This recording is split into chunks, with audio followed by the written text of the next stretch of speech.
Speak to Aaron and his sons and to all the Israelites and say to them, this is what the Lord has commanded. Any Israelite who sacrifices an ox, a lamb, or a goat in the camp or outside of it, instead of bringing it to the entrance to the tent of meeting to present it as an offering to the Lord in front of the tabernacle of the Lord, that person shall be considered guilty of bloodshed. They have shed blood and must be cut off from their people.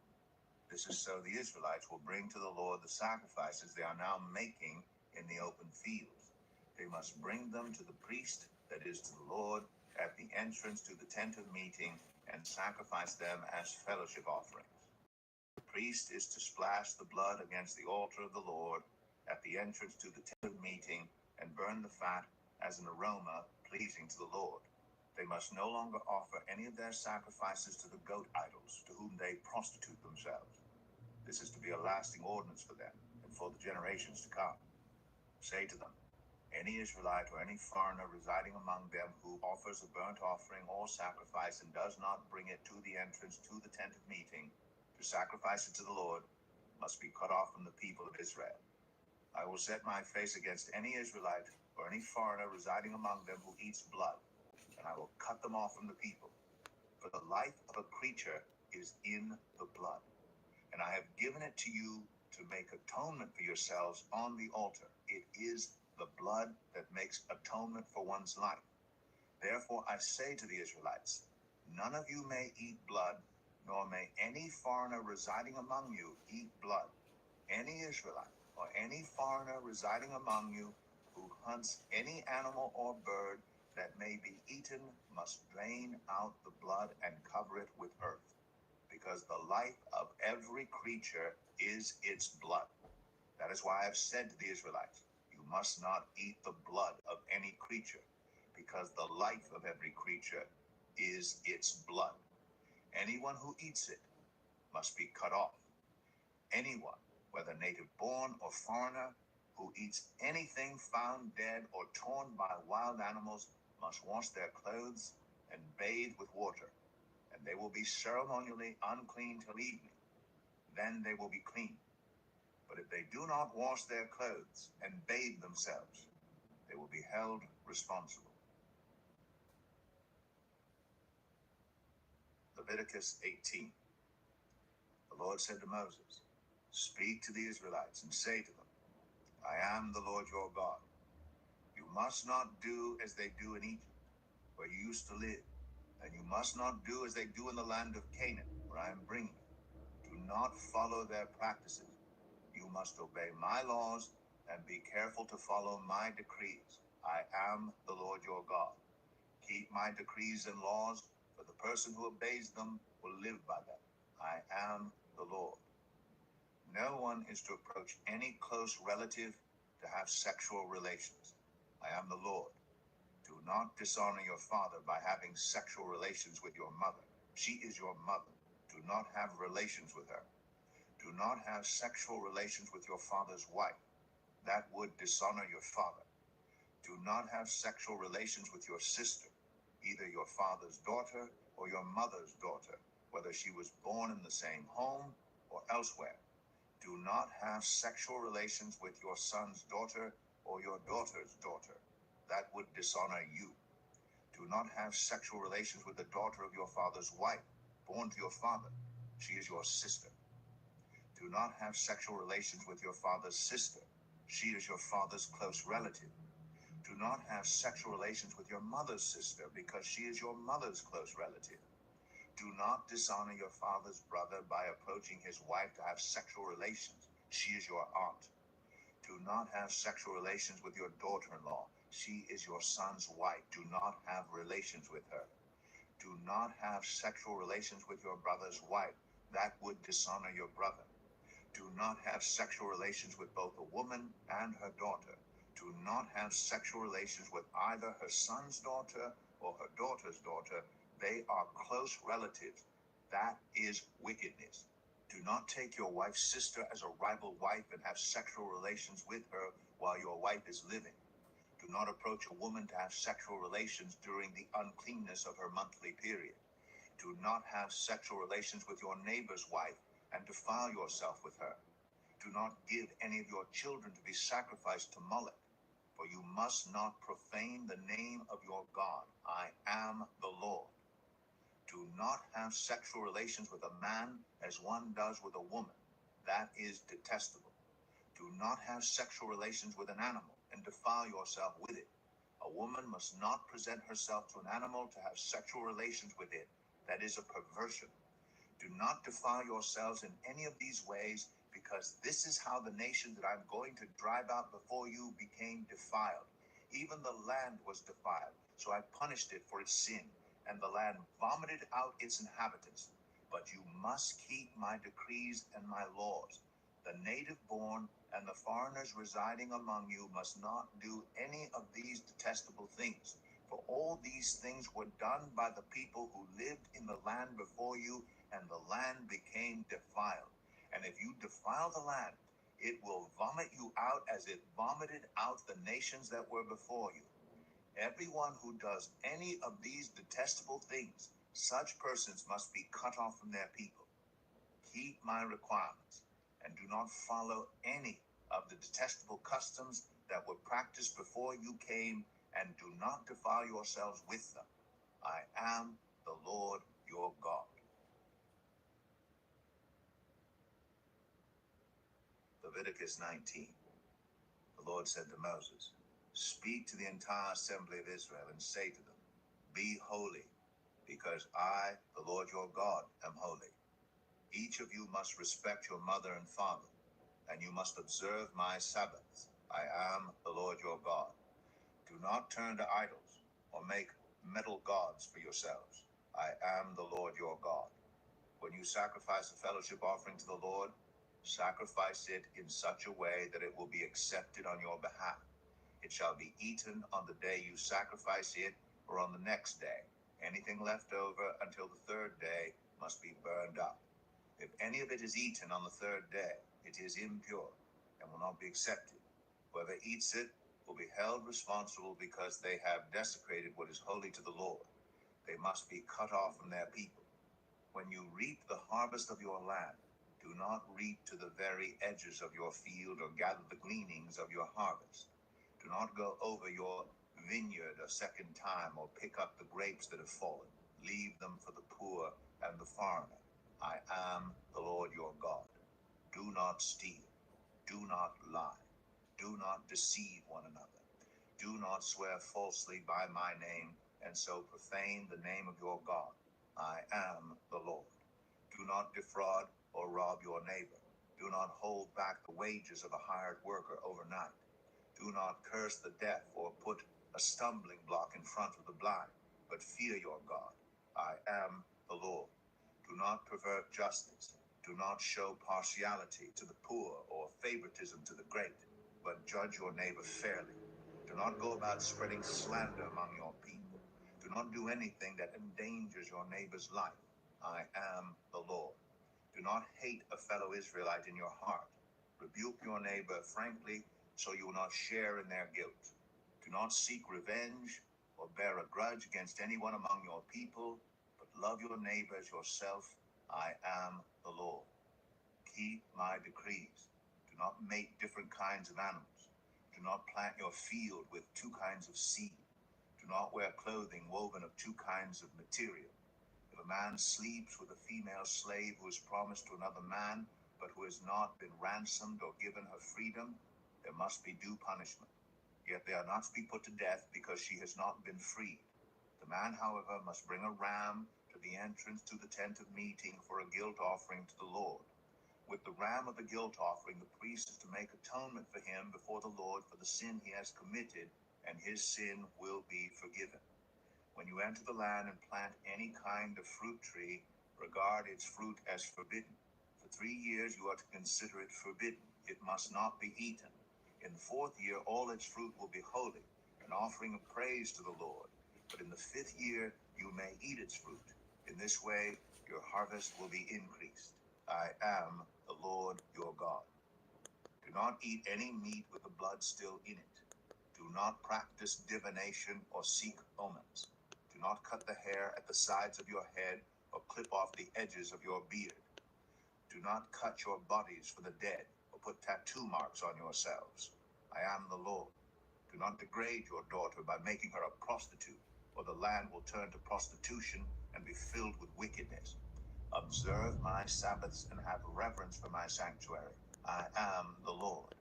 Do not turn to mediums or seek out spiritists, for you will be defiled by them. I am the Lord your God. Stand up in the presence of the aged. Show respect for the elderly, and revere your God. I am the Lord. When a foreigner resides among you in your land, do not mistreat them. The foreigner residing among you must be treated as your native born. Love them as yourself, for you were foreigners in Egypt. I am the Lord your God. Do not use dishonest standards when measuring length, weight, or quantity. Use honest scales and honest weights, an honest ephah and an honest hin. I am the Lord your God who brought you out of Egypt. Keep all my decrees and all my laws and follow them. I am the Lord. Leviticus 20. The Lord said to Moses, say to the Israelites, any Israelite or any foreigner residing in Israel who sacrifices any of his children to Moloch is to be put to death. The members of the community are to stone him. I myself will set my face against him and will cut him off from his people. For by sacrificing his children to Moloch, he has defiled my sanctuary and profaned my holy name. If the members of the community close their eyes when that man sacrifices one of his children to Moloch, and if they fail to put him to death, I myself will set my face against him and his family, and will cut them off from their people, together with all who follow him in prostituting themselves to Moloch. I will set my face against anyone who turns to mediums and spiritists to prostitute themselves by following them, and I will cut them off from their people. Consecrate yourselves and be holy, because I am the Lord your God. Keep my decrees and follow them. I am the Lord who makes you holy. Anyone who curses their father or mother is to be put to death. Because they have cursed their father or mother, their blood will be on their own head. If a man commits adultery with another man's wife, with the wife of his neighbor, both the adulterer and the adulteress are to be put to death. If a man has sexual relations with his father's wife, he has dishonored his father. Both the man and the woman are to be put to death. Their blood will be on their own heads. If a man has sexual relations with his daughter-in-law, both of them are to be put to death. What they have done is a perversion. Their blood will be on their own heads. If a man has sexual relations with a man, as one does with a woman, both of them have done what is detestable. They are to be put to death. Their blood will be on their own heads. If a man marries both a woman and her mother, it is wicked. Both he and they must be burned in the fire, so that no wickedness will be among you. If a man has sexual relations with an animal, he is to be put to death, and you must kill the animal. If a woman approaches an animal to have sexual relations with it, kill both the woman and the animal. They are to be put to death. Their blood will be on their own heads. If a man marries his sister, the daughter of either his father or his mother, and they have sexual relations, it is a disgrace. They are to be publicly removed from their people. He has dishonored his sister and will be held responsible. If a man has sexual relations with a woman during her monthly period, he has exposed the source of her flow, and she has also uncovered it. Both of them are to be cut off from their people. Do not have sexual relations with the sister of either your mother or your father, for that would dishonor a close relative. Both of you would be held responsible. If a man has sexual relations with his aunt, he has dishonored his uncle. They will be held responsible. They will die childless. If a man marries his brother's wife, it is an act of impurity. He has dishonored his brother. They will be childless. Keep all my decrees and laws and follow them, so that the land where I am bringing you to live may not vomit you out. You must not live according to the customs of the nations I am going to drive out before you. Because they did all these things, I abhorred them. But I said to you, you will possess their land. I will give it to you as an inheritance, a land flowing with milk and honey. I am the Lord your God, who has set you apart from the nations. You must therefore make a distinction between clean and unclean animals. between unclean and clean birds. Do not defile yourselves by any animal or bird or anything that moves along the ground. Those that I have set apart as unclean for you. You are to be holy to me because I, the Lord, am holy, and I have set you apart from the nations to be my own. A man or woman who is a medium or a spiritist among you must be put to death. You are to stone them. Their blood will be on their own heads. Leviticus 21. The Lord said to Moses, speak to the priests, the sons of Aaron, and say to them, a priest must not make himself ceremonially unclean for any of his people who die, except for a close relative, such as his mother or father, his son or daughter, his brother, or an unmarried sister who is dependent on him since she has no husband. For her he may make himself unclean. He must not make himself unclean for people related to him by marriage and so defile himself. Priests must not shave their heads or shave off the edges of their beards or cut their bodies. They must be holy to their God and must not profane the name of their God. Because they present the food offerings to the Lord, the food of their God, they are to be holy. They must not marry women defiled by prostitution or divorced from their husbands, because priests are holy to their God. Regard them as holy, because they offer up the food of your God. Consider them holy, because I, the Lord, am holy. I, who make you holy. If a priest's daughter defiles herself by becoming a prostitute, she disgraces her father. She must be burned in the fire. The high priest, the one among his brothers who has had the anointing oil poured on his head and who has been ordained to wear the priestly garments, must not let his hair become unkempt or tear his clothes. He must not enter a place where there is a dead body.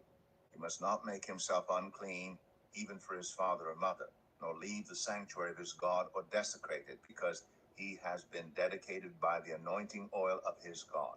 I am the Lord. The woman he marries must be a virgin. He must not marry a widow, a divorced woman, or a woman defiled by prostitution, but only a virgin from his own people, so that he will not defile his offspring among his people.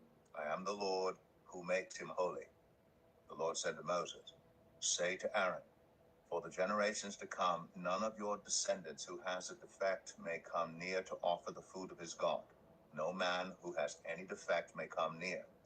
No man who is blind or lame, disfigured or deformed. No man with a crippled foot or hand, or who is a hunchback or a dwarf, or who has any eye defect, or who has festering or running sores or damaged testicles. No descendant of Aaron the priest who has any defect is to come near to present the food offerings to the Lord. He has a defect. He must not come near to offer the food of his God. He may eat the most holy food of his God, as well as the holy food. Yet because of his defect, he must not go near the curtain or approach the altar and so desecrate my sanctuary. I am the Lord who makes them holy. So Moses told this to Aaron and his sons and to all the Israelites. Leviticus 22. The Lord said to Moses, tell Aaron and his sons to treat with respect the sacred offerings the Israelites consecrate to me, so they will not profane my holy name. I am the Lord. Say to them, for the generations to come, if any of your descendants is ceremonially unclean and yet comes near the sacred offerings that the Israelites consecrate to the Lord, that person must be cut off from my presence. I am the Lord. If a descendant of Aaron has a defiling skin disease or a bodily discharge, he may not eat the sacred offerings until he is cleansed. He will also be unclean if he touches something defiled by a corpse or by anyone who has an emission of semen, or if he touches any crawling thing that makes him unclean, or any person who makes him unclean, whatever the uncleanness may be. The one who touches any such thing will be unclean till evening. He must not eat any of the sacred offerings unless he has bathed himself with water. When the sun goes down, he will be clean, and after that he may eat the sacred offerings, for they are his food. He must not eat anything found dead or torn by wild animals, and so become unclean through it. I am the Lord. The priests are to perform my service in such a way that they do not become guilty and die, for treating it with contempt. I am the Lord who makes them holy. No one outside a priest's family may eat the sacred offerings, nor may the guest of a priest or his hired worker eat it. But if a priest buys a slave with money, or if slaves are born in his household, they may eat his food. If a priest's daughter marries anyone other than a priest, she may not eat any of the sacred contributions. But if a priest's daughter becomes a widow or is divorced, yet has no children, and she returns to live in her father's household as in her youth, she may eat her father's food. No unauthorized person, however, may eat it. Anyone who eats a sacred offering by mistake must make restitution to the priest for the offering and add a fifth of the value to it. The priests must not desecrate the sacred offerings the Israelites present to the Lord by allowing them to eat the sacred offerings and so bring upon them guilt requiring payment. I am the Lord who makes them holy. The Lord said to Moses, "Speak to Aaron and his sons and to all the Israelites and say to them, if any of you, whether an Israelite or a foreigner residing in Israel, presents a gift for a burnt offering to the Lord, either to fulfill a vow or as a freewill offering, you must present a male without defect from the cattle, sheep, or goats in order that it may be accepted on your behalf. Do not bring anything with a defect, because it will not be accepted on your behalf. When anyone brings from the herd or flock a fellowship offering to the Lord to fulfill a special vow, or as a free will offering, it must be without defect or blemish to be acceptable. Do not offer to the Lord the blind, the injured, or the maimed, or anything with warts or festering or running sores. Do not place any of these on the altar as a food offering presented to the Lord. You may, however, present as a freewill offering an ox or a sheep that is deformed or stunted, but it will not be accepted in fulfillment of a vow. You must not offer to the Lord an animal whose testicles are bruised, crushed, torn, or cut. You must not do this in your own land, and you must not accept such animals from the hand of a foreigner and offer them as the food of your God. They will not be accepted on your behalf, because they are deformed and have defects. The Lord said to Moses, when a calf, a lamb, or a goat is born, it is to remain with its mother for 7 days. From the 8th day on, it will be acceptable as a food offering presented to the Lord. Do not slaughter a cow or a sheep and its young on the same day. When you sacrifice a thank offering to the Lord, sacrifice it in such a way that it will be accepted on your behalf. It must be eaten that same day. Leave none of it till morning. I am the Lord. Keep my commands and follow them. I am the Lord. Do not profane my holy name, for I must be acknowledged as holy by the Israelites. I am the Lord who made you holy and who brought you out of Egypt to be your God. I am the Lord.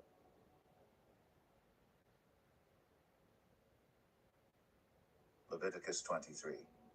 The Lord said to Moses, "Speak to the Israelites and say to them, these are my appointed festivals, the appointed festivals of the Lord, which you are to proclaim as sacred assemblies. There are 6 days when you may work, but the 7th day is a day of Sabbath rest, a day of sacred assembly. You are not to do any work. Wherever you live, it is a Sabbath to the Lord. These are the Lord's appointed festivals. The sacred assemblies you are to proclaim at their appointed times. The Lord's Passover begins at twilight on the 14th day of the first month. On the 15th day of that month, the Lord's festival of unleavened bread begins. For 7 days you must eat bread made without yeast. On the first day, hold a sacred assembly and do no regular work. For 7 days present a food offering to the Lord, and on the 7th day hold a sacred assembly and do no regular work. The Lord said to Moses, "Speak to the Israelites and say to them, when you enter the land I am going to give you, and you reap its harvest, bring to the priest a sheaf of the first grain you harvest. He is to wave the sheaf before the Lord, so it will be accepted on your behalf. The priest is to wave it on the day after the Sabbath. On the day you wave the sheaf, you must sacrifice as a burnt offering to the Lord a lamb a year old without defect, together with its grain offering of 2/10 of an ephah of the finest flour mixed with olive oil, a food offering presented to the Lord, a pleasing aroma, and its drink offering of a quarter of a hin of wine. You must not eat any bread or roasted or new grain until the very day you bring this offering to your God. This is to be a lasting ordinance for the generations to come wherever you live. From the day after the Sabbath, the day you brought the sheaf of the wave offering, count off 7 full weeks. Count off 50 days up to the day after the 7th Sabbath, and then present an offering of new grain to the Lord. From wherever you live, bring 2 loaves made of 2/10 of an ephah of the finest flour, baked with yeast, as a wave offering of first fruits to the Lord. Present with this bread 7 male lambs, each a year old and without defect, 1 young bull and 2 rams. They will be a burnt offering to the Lord, together with their grain offerings and drink offerings, a food offering, and aroma pleasing to the Lord. Then sacrifice 1 male goat for a sin offering, and 2 lambs, each a year old, for a fellowship offering. The priest is to wave the 2 lambs before the Lord as a wave offering, together with the bread of the first fruits. They are a sacred offering to the Lord for the priest. On that same day, you are to proclaim a sacred assembly and do no regular work. This is to be a lasting ordinance for the generations to come wherever you live. When you reap the harvest of your land, do not reap to the very edges of your field or gather the gleanings of your harvest. Leave them for the poor and for the foreigner residing among you. I am the Lord your God. The Lord said to Moses, say to the Israelites, on the first day of the 7th month, you are to have a day of Sabbath rest, a sacred assembly commemorated with trumpet blasts. Do no regular work, but present a food offering to the Lord. The Lord said to Moses, the 10th day of this 7th month is the Day of Atonement. Hold a sacred assembly and deny yourselves, and present a food offering to the Lord. Do not do any work on that day, because it is the Day of Atonement, when atonement is made for you before the Lord your God. Those who do not deny themselves on that day must be cut off from their people. I will destroy from among their people anyone who does any work on that day. You shall do no work at all. This is to be a lasting ordinance for the generations to come wherever you live. It is a day of Sabbath rest for you, and you must deny yourselves. From the evening of the 9th day of the month until the following evening, you are to observe your Sabbath. The Lord said to Moses, say to the Israelites, on the 15th day of the 7th month, the Lord's festival of tabernacles begins, and it lasts for 7 days. The first day is a sacred assembly. Do no regular work. For 7 days present food offerings to the Lord, and on the 8th day hold a sacred assembly, and present a food offering to the Lord. It is the closing special assembly. Do no regular work. These are the Lord's appointed festivals which you are to proclaim as sacred assemblies for bringing food offerings to the Lord. The burnt offerings and grain offerings, sacrifices and drink offerings required for each day. These offerings are in addition to those for the Lord's Sabbaths, and in addition to your gifts and whatever you have vowed, and all the freewill offerings you give to the Lord. So beginning with the 15th day of the 7th month, after you have gathered the crops of the land, celebrate the festival to the Lord for 7 days. The first day is a day of Sabbath rest, and the 8th day also is a day of Sabbath rest. On the first day, you are to take branches from luxuriant trees, from palms, willows, and other leafy trees, and rejoice before the Lord your God for 7 days. Celebrate this as a festival to the Lord for 7 days each year. This is to be a lasting ordinance for the generations to come. Celebrate it in the 7th month. Live in temporary shelters for 7 days. All native-born Israelites are to live in such shelters, so your descendants will know that I had the Israelites live in temporary shelters when I brought them out of Egypt. I am the Lord your God. So Moses announced to the Israelites the appointed festivals of the Lord.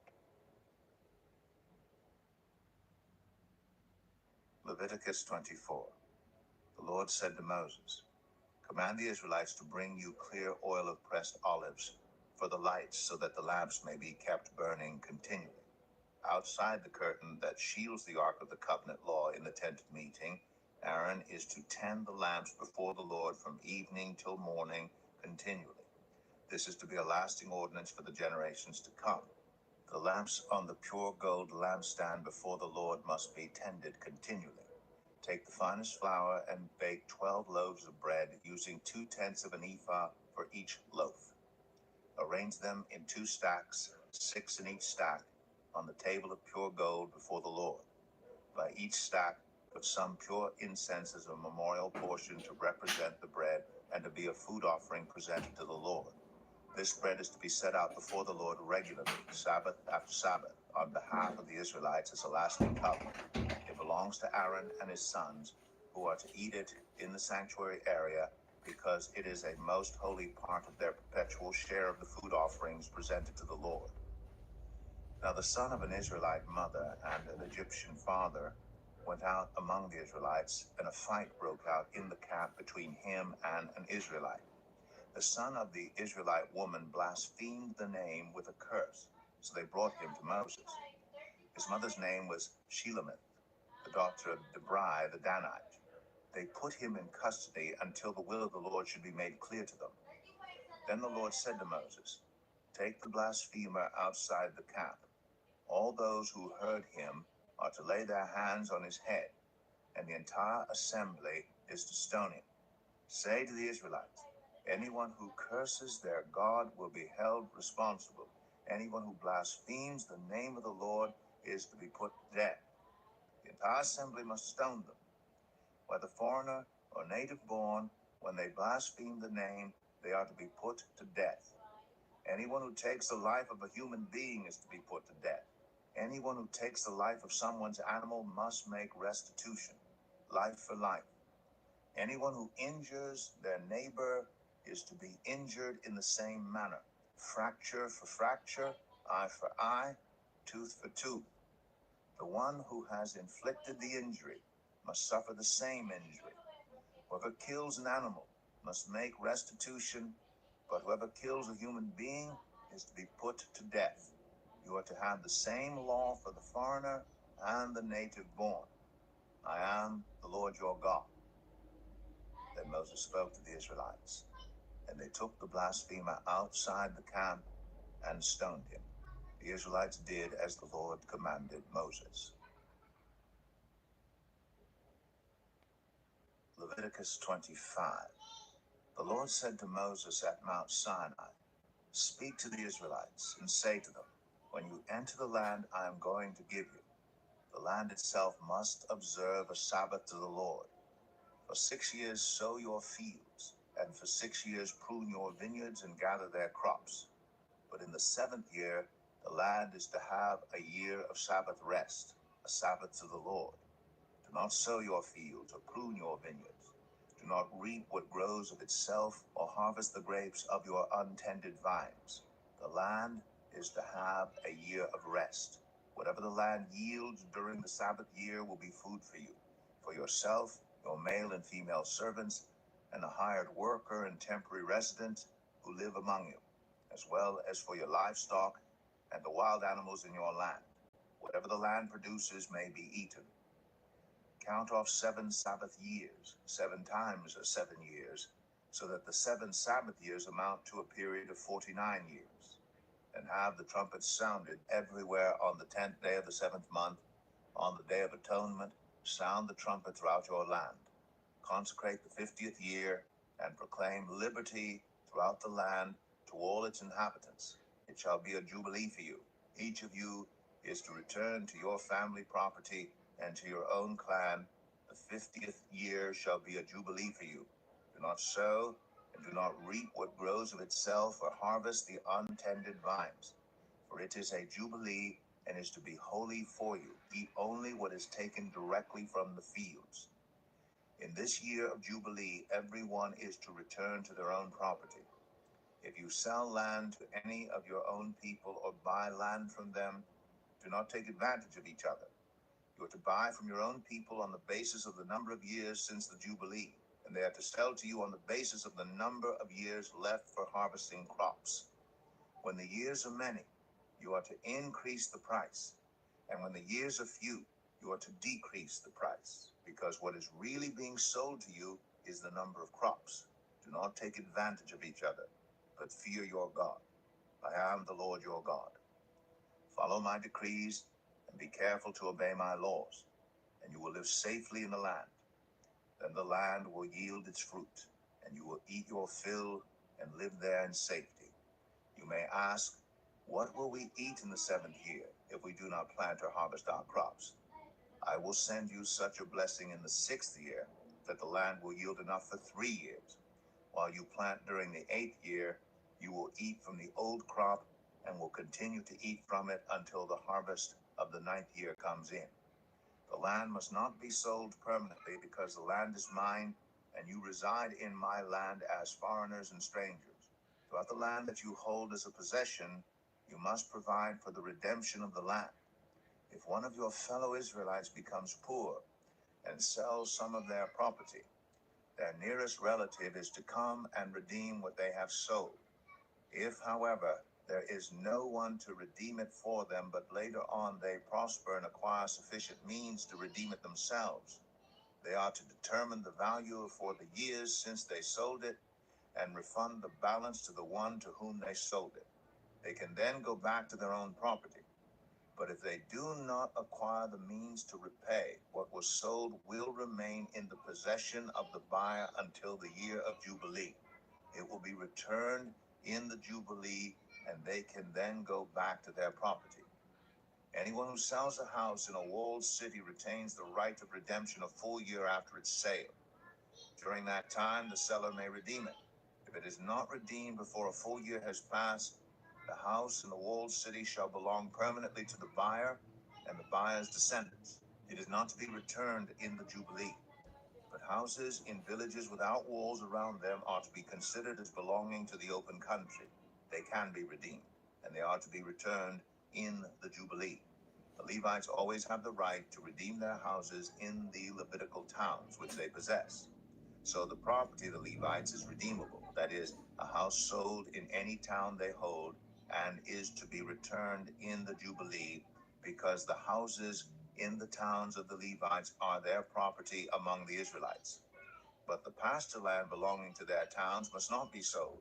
It is their permanent possession.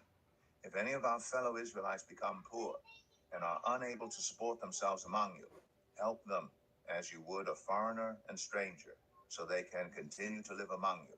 Do not take interest or any profit from them, but fear your God, so that they may continue to live among you. You must not lend them money at interest or sell them food at a profit. I am the Lord your God, who brought you out of Egypt to give you the land of Canaan and to be your God. If any of your fellow Israelites become poor and sell themselves to you, do not make them work as slaves. They are to be treated as hired workers or temporary residents among you. They are to work for you until the year of Jubilee. Then they and their children are to be released, and they will go back to their own clans and to the property of their ancestors, because the Israelites are my servants, whom I brought out of Egypt. They must not be sold as slaves. Do not rule over them ruthlessly, but fear your God. Your male and female slaves are to come from the nations around you. From them you may buy slaves. You may also buy some of the temporary residents living among you and members of their clans born in your country, and they will become your property.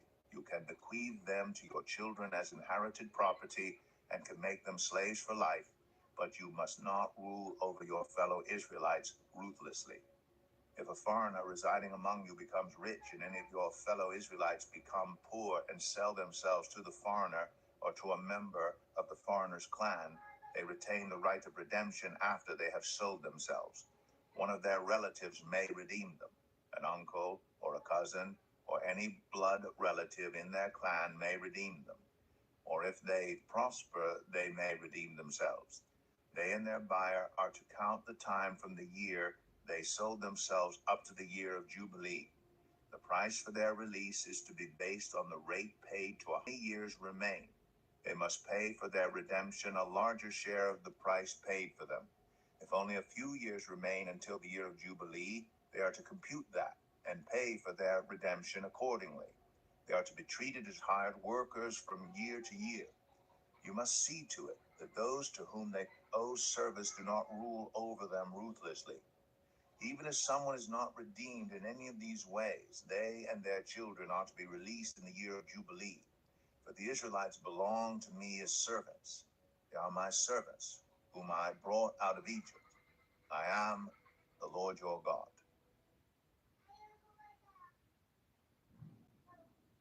Leviticus 26.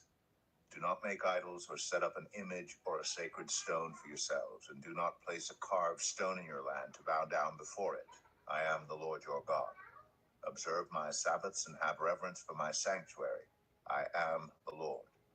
If you follow my decrees and are careful to obey my commands, I will send you rain in its season, and the ground will yield its crops, and the trees their fruit.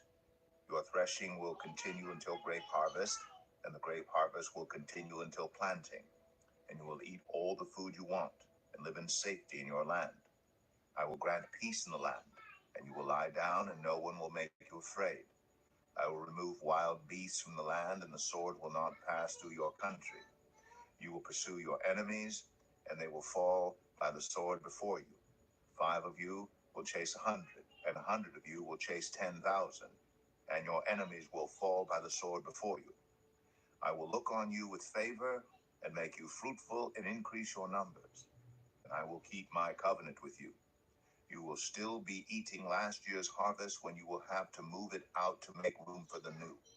I will put my dwelling place among you, and I will not abhor you. I will walk among you and be your God, and you will be my people. I am the Lord your God, who brought you out of Egypt so that you would no longer be slaves to the Egyptians. I broke the bars of your yoke and enabled you to walk with heads held high. But if you will not listen to me and carry out all these commands, and if you reject my decrees and abhor my laws and fail to carry out all my commands and so violate my covenant, then I will do this to you. I will bring on you sudden terror, wasting diseases, and fever that will destroy your sight and sap your strength. You will plant seed in vain because your enemies will eat it. I will set my face against you so that you will be defeated by your enemies. Those who hate you will rule over you, and you will flee even when no one is pursuing you. If after all this you will not listen to me, I will punish you for your sins 7 times over. I will break down your stubborn pride and make the sky above you like iron and the ground beneath you like bronze. Your strength will be spent in vain, because your soil will not yield its crops, nor will the trees of your land yield their fruit. If you remain hostile toward me and refuse to listen to me, I will multiply your afflictions 7 times over, as your sins deserve. I will send wild animals against you, and they will rob you of your children, destroy your cattle, and make you so few in number that your roads will be deserted.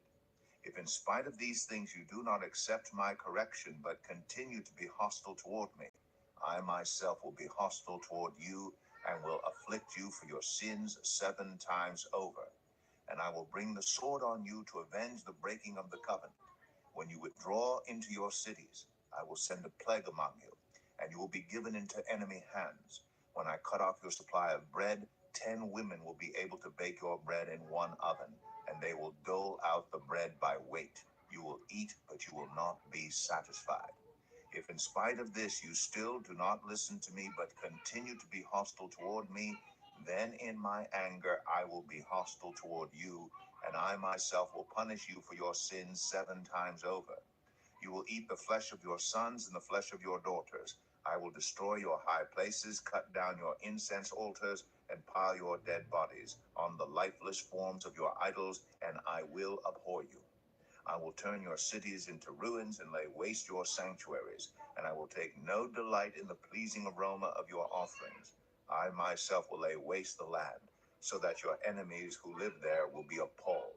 I will scatter you among the nations, and will draw out my sword and pursue you. Your land will be laid waste, and your cities will lie in ruins. Then the land will enjoy its Sabbath years all the time that it lies desolate, and you are in the country of your enemies. Then the land will rest and enjoy its Sabbaths. All the time that it lies desolate, the land will have the rest it did not have during the Sabbaths you lived in it. As for those of you who are left, I will make their hearts so fearful in the lands of their enemies that the sound of a wind-blown leaf will put them to flight. They will run as though fleeing from the sword, and they will fall even though no one is pursuing them. They will stumble over one another as though fleeing from the sword, even though no one is pursuing them. So you will not be able to stand before your enemies. You will perish among the nations. The land of your enemies will devour you. Those of you who are left will waste away in the lands of their enemies because of their sins. Also because of their ancestors' sins, they will waste away. But if they will confess their sins and the sins of their ancestors, their unfaithfulness and their hostility toward me, which made me hostile toward them so that I sent them into the land of their enemies, then when their uncircumcised hearts are humbled and they pay for their sin, I will remember my covenant with Jacob and my covenant with Isaac and my covenant with Abraham, and I will remember the land. For the land will be deserted by them, and will enjoy its Sabbaths while it lies desolate without them. They will pay for their sins because they rejected my laws and abhorred my decrees. Yet in spite of this, when they are in the land of their enemies, I will not reject them or abhor them so as to destroy them completely, breaking my covenant with them. I am the Lord their God. But for their sake I will remember the covenant with their ancestors whom I brought out of Egypt in the sight of the nations to be their God. I am the Lord. These are the decrees, the laws, and the regulations that the Lord established at Mount Sinai between himself and the Israelites through Moses. Leviticus 27. The Lord said to Moses, "Speak to the Israelites and say to them, if anyone makes a special vow to dedicate a person to the Lord by giving the equivalent value, set the value of a male between the ages of 20 and 60 at 50 shekels of silver according to the sanctuary shekel. For a female, set her value at 30 shekels. For a person between the ages of 5 and 20, set the value of a male at 20 shekels and of a female at 10 shekels. For a person between 1 month and 5 years, set the value of a male at 5 shekels of silver and that of a female at 3 shekels of silver. For a person 60 years old or more, set the value of a male at 15 shekels and of a female at 10 shekels. If anyone making the vow is too poor to pay the specified amount, the person being dedicated is to be presented to the priest, who will set the value according to what the one making the vow can afford. If what they vowed is an animal that is acceptable as an offering to the Lord, such an animal given to the Lord becomes holy. They must not exchange it or substitute a good one for a bad one, or a bad one for a good one. If they should substitute one animal for another, both it and the substitute become holy. If what they vowed is a ceremonially unclean animal, one that is not acceptable as an offering to the Lord, the animal must be presented to the priest, who will judge its quality as good or bad. Whatever value the priest then sets, that is what it will be. If the owner wishes to redeem the animal, a fifth must be added to its value. If anyone dedicates their house as something holy to the Lord, the priest will judge its quality as good or bad. Whatever value the priest then sets, so it will remain. If the one who dedicates their house wishes to redeem it, they must add a fifth to its value, and the house will again become theirs. If anyone dedicates to the Lord part of their family land, its value is to be set according to the amount of seed required for it, 50 shekels of silver to a homer of barley seed. If they dedicate a field during the year of Jubilee, the value that has been set remains. But if they dedicate a field after the Jubilee, the priest will determine the value according to the number of years that remain until the next year of Jubilee, and its set value will be reduced. If the one who dedicates the field wishes to redeem it, they must add a fifth to its value, and the field will again become theirs. If, however, they do not redeem the field, or if they have sold it to someone else, it can never be redeemed. When the field is released in the Jubilee, it will become holy, like a field devoted to the Lord. It will become priestly property. If anyone dedicates to the Lord a field they have bought, which is not part of their family land, the priest will determine its value up to the year of Jubilee, and the owner must pay its value on that day as something holy to the Lord. In the year of Jubilee, the field will revert to the person from whom it was bought, the one whose land it was. Every value is to be set according to the sanctuary shekel, 20 gerahs to the shekel. No one, however, may dedicate the firstborn of an animal, since the firstborn already belongs to the Lord. Whether an ox or a sheep, it is the Lord's. If it is one of the unclean animals, it may be bought back at its set value, adding a fifth of the value to it. If it is not redeemed, it is to be sold at its set value. But nothing that a person owns and devotes to the Lord, whether a human being or an animal or family land, may be sold or redeemed. Everything so devoted is most holy to the Lord.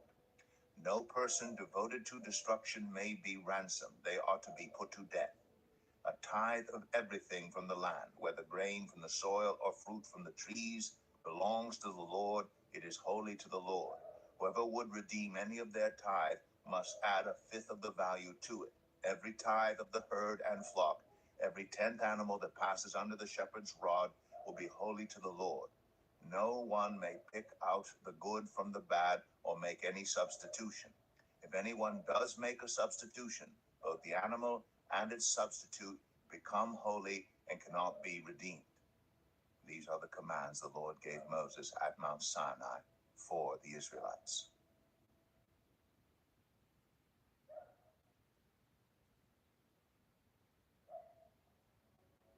The Book of Numbers, chapter 1.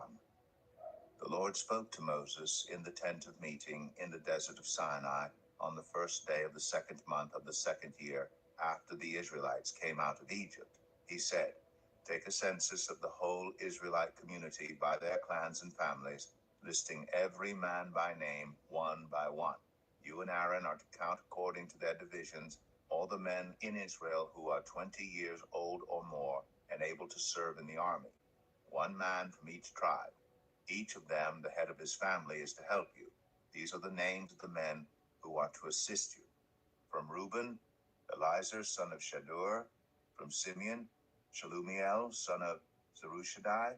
From Judah, Nahshon, son of Amminadab. From Issachar, Nethanel, son of Zuar. From Zebulun, Eliab, son of Helon. From the sons of Joseph, from Ephraim, Elishama, son of Ammihud.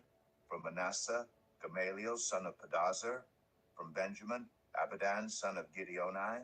From Dan, Ahiezer, son of Ammishaddai. From Asher, Pagiel, son of Ochran. From Gad, Eliasaph, son of Deuel. From Naphtali, Ahira, son of Enan. These were the men appointed from the community, the leaders of their ancestral tribes. They were the heads of the clans of Israel. Moses and Aaron took these men whose names had been specified, and they called the whole community together on the first day of the second month. The people registered their ancestry by their clans and families, and the men 20 years old or more were listed by name one by one, as the Lord commanded Moses. And so he counted them in the desert of Sinai. From the descendants of Reuben, the firstborn son of Israel, all the men 20 years old or more who were able to serve in the army were listed by name, one by one, according to the records of their clans and families. The number from the tribe of Reuben was 46,500. From the descendants of Simeon, all the men 20 years old or more who were able to serve in the army were counted and listed by name, one by one, according to the records of their clans and families. The number from the tribe of Simeon was 59,300. From the descendants of Gad, all the men 20 years old or more who were able to serve in the army were listed by name, according to the records of their clans and families. The number from the tribe of Gad was 45,650. From the descendants of Judah, All the men 20 years old or more who were able to serve in the army were listed by name according to the records of their clans and families. The number from the tribe of Judah was 74,600. From the descendants of Issachar, all the men 20 years old or more who were able to serve in the army were listed by name according to the records of their clans and families. The number from the tribe of Issachar was 54,400. From the descendants of Zebulun, all the men 20 years old or more who were able to serve in the army were listed by name. The number from the tribe of Zebulun was 57,400. From the sons of Joseph, from the descendants of Ephraim, all the men 20 years old or more who were able to serve in the army were listed by name according to the records of their clans and families. The number from the tribe of Ephraim was 40,500. From the descendants of Manasseh, all the men 20 years old or more who were able to serve in the army were listed by name according to the records of their clans and families. The number from the tribe of Manasseh was 32,200. From the descendants of Benjamin, all the men 20 years old or more who were able to serve in the army were listed by name according to the records of their clans and families. The number from the tribe of Benjamin was 35,400. From the descendants of Dan, all the men 20 years old or more who were able to serve in the army were listed by name according to the records of their clans and families. The number from the tribe of Dan was 62,700. From the descendants of Asher, all the men 20 years old or more who were able to serve in the army were listed by name according to the records of their clans and families. The number from the tribe of Asher was 41,500. From the descendants of Naphtali, all the men 20 years old or more who were able to serve in the army were listed by name according to the records of their clans and families. The number from the tribe of Naphtali was 53,400. These were the men counted by Moses and Aaron and the 12 leaders of Israel, each one representing his family. All the Israelites 20 years old or more who were able to serve in Israel's army were counted according to their families. The total number was 603,550. The ancestral tribe of the Levites, however, was not counted along with the others. The Lord had said to Moses, "You must not count the tribe of Levi or include them in the census of the other Israelites. Instead, appoint the Levites to be in charge of the tabernacle of the covenant law, over all its furnishings and everything belonging to it. They are to carry the tabernacle and all its furnishings. They are to take care of it and encamp around it. Whenever the tabernacle is to move, the Levites are to take it down. And whenever the tabernacle is to be set up, the Levites shall do it. Anyone else who approaches it is to be put to death. The Israelites are to set up their tents by divisions, each of them in their own camp under their standard. The Levites, however, are to set up their tents around the tabernacle of the covenant law so that my wrath will not fall on the Israelite community. The Levites are to be responsible for the care of the tabernacle of the covenant law.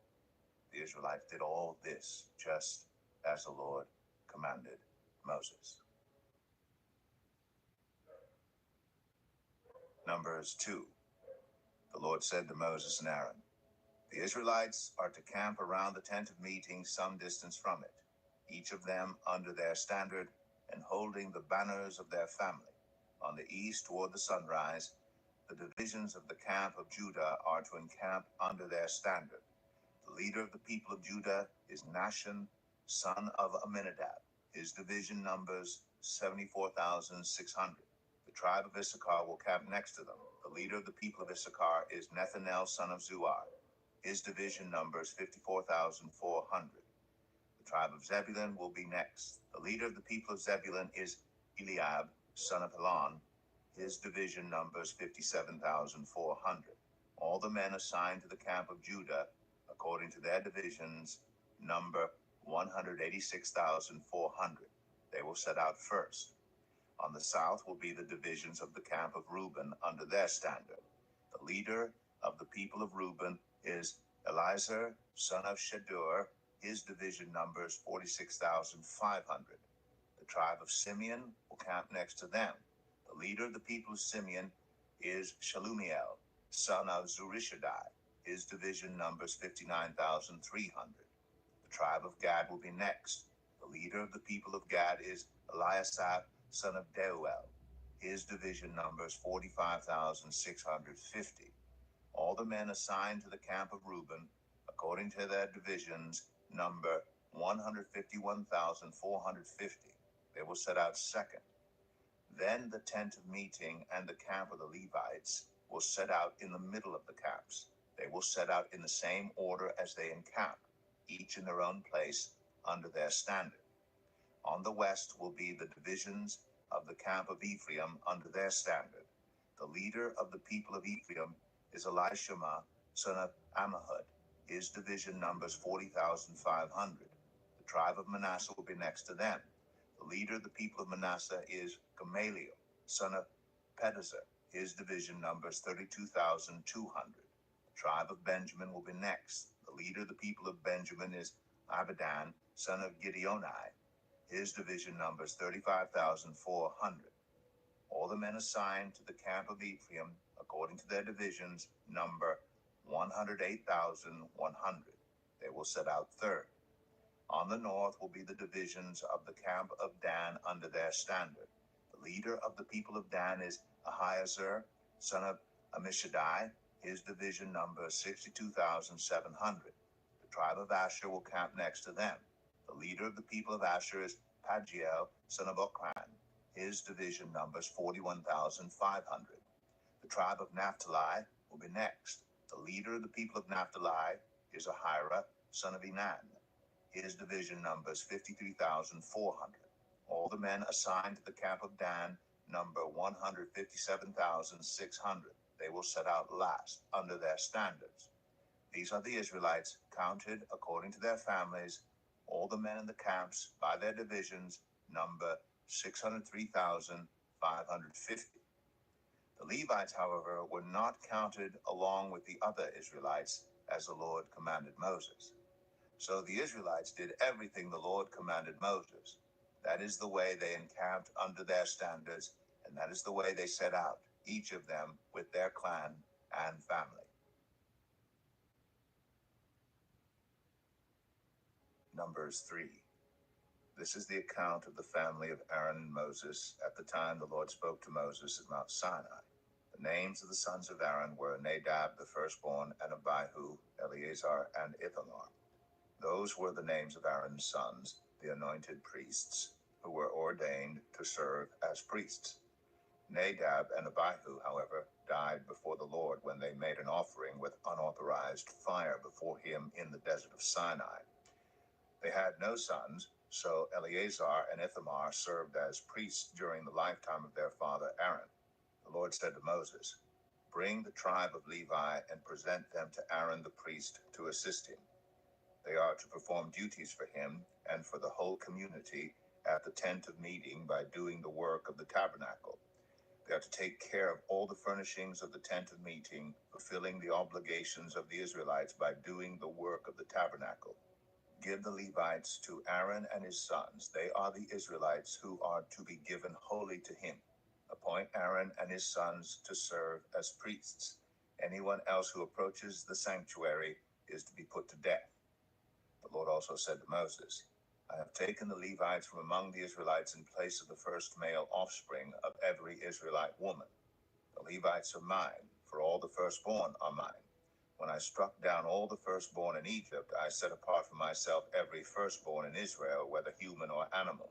They are to be mine. I am the Lord."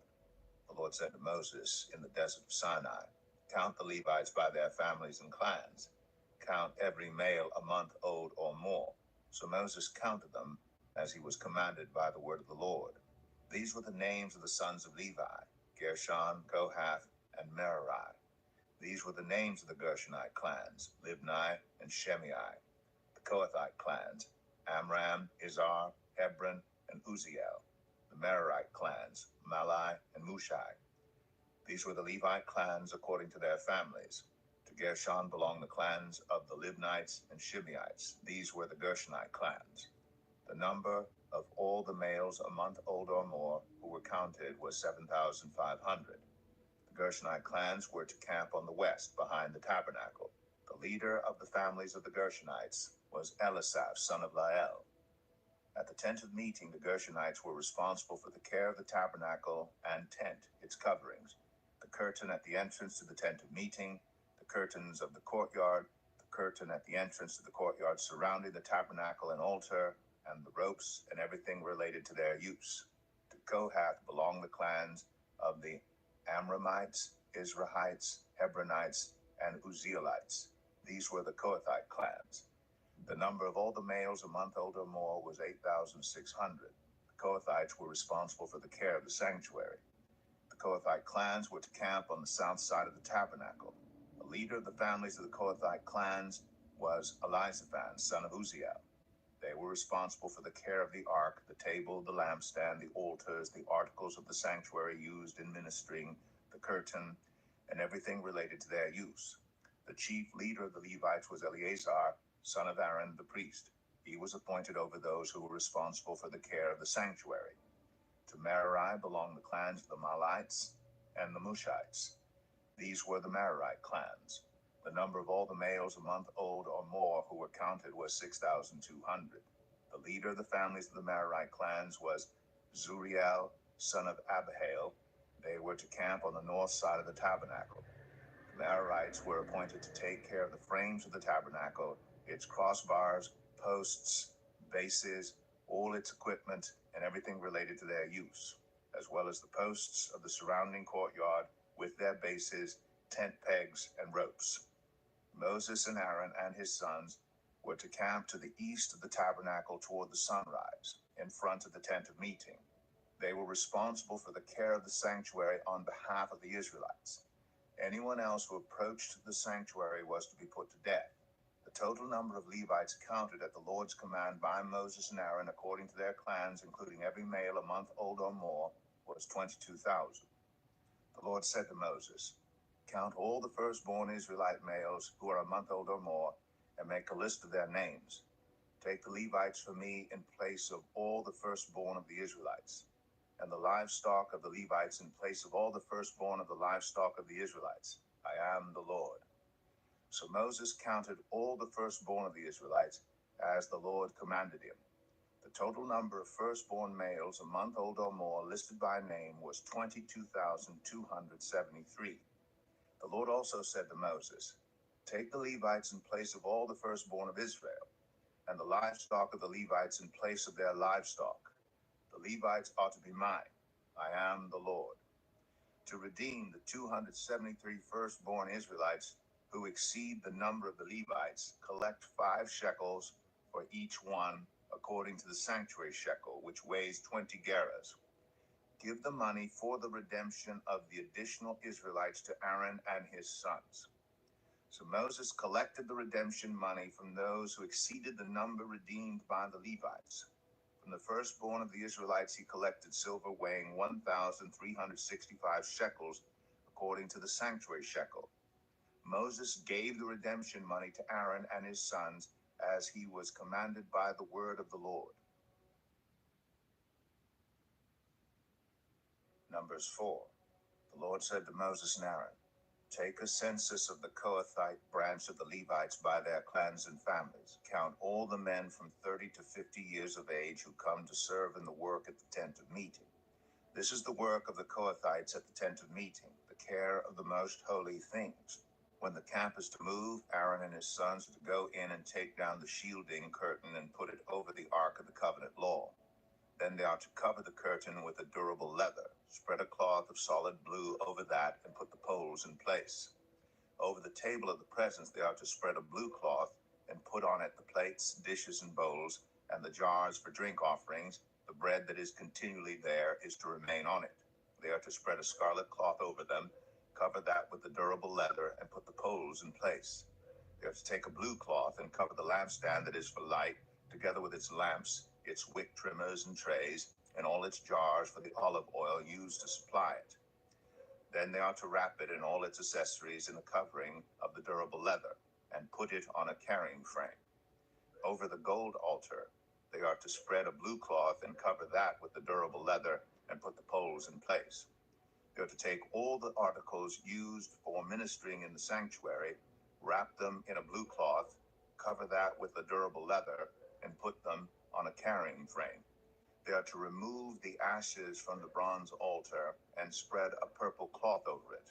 Then they are to place on it all the utensils used for ministering at the altar, including the fire pans, meat forks, shovels, and sprinkling bowls. Over it they are to spread a covering of the durable leather and put the poles in place.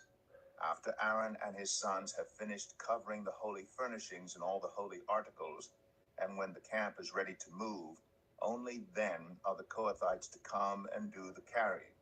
But they must not touch the holy things or they will die.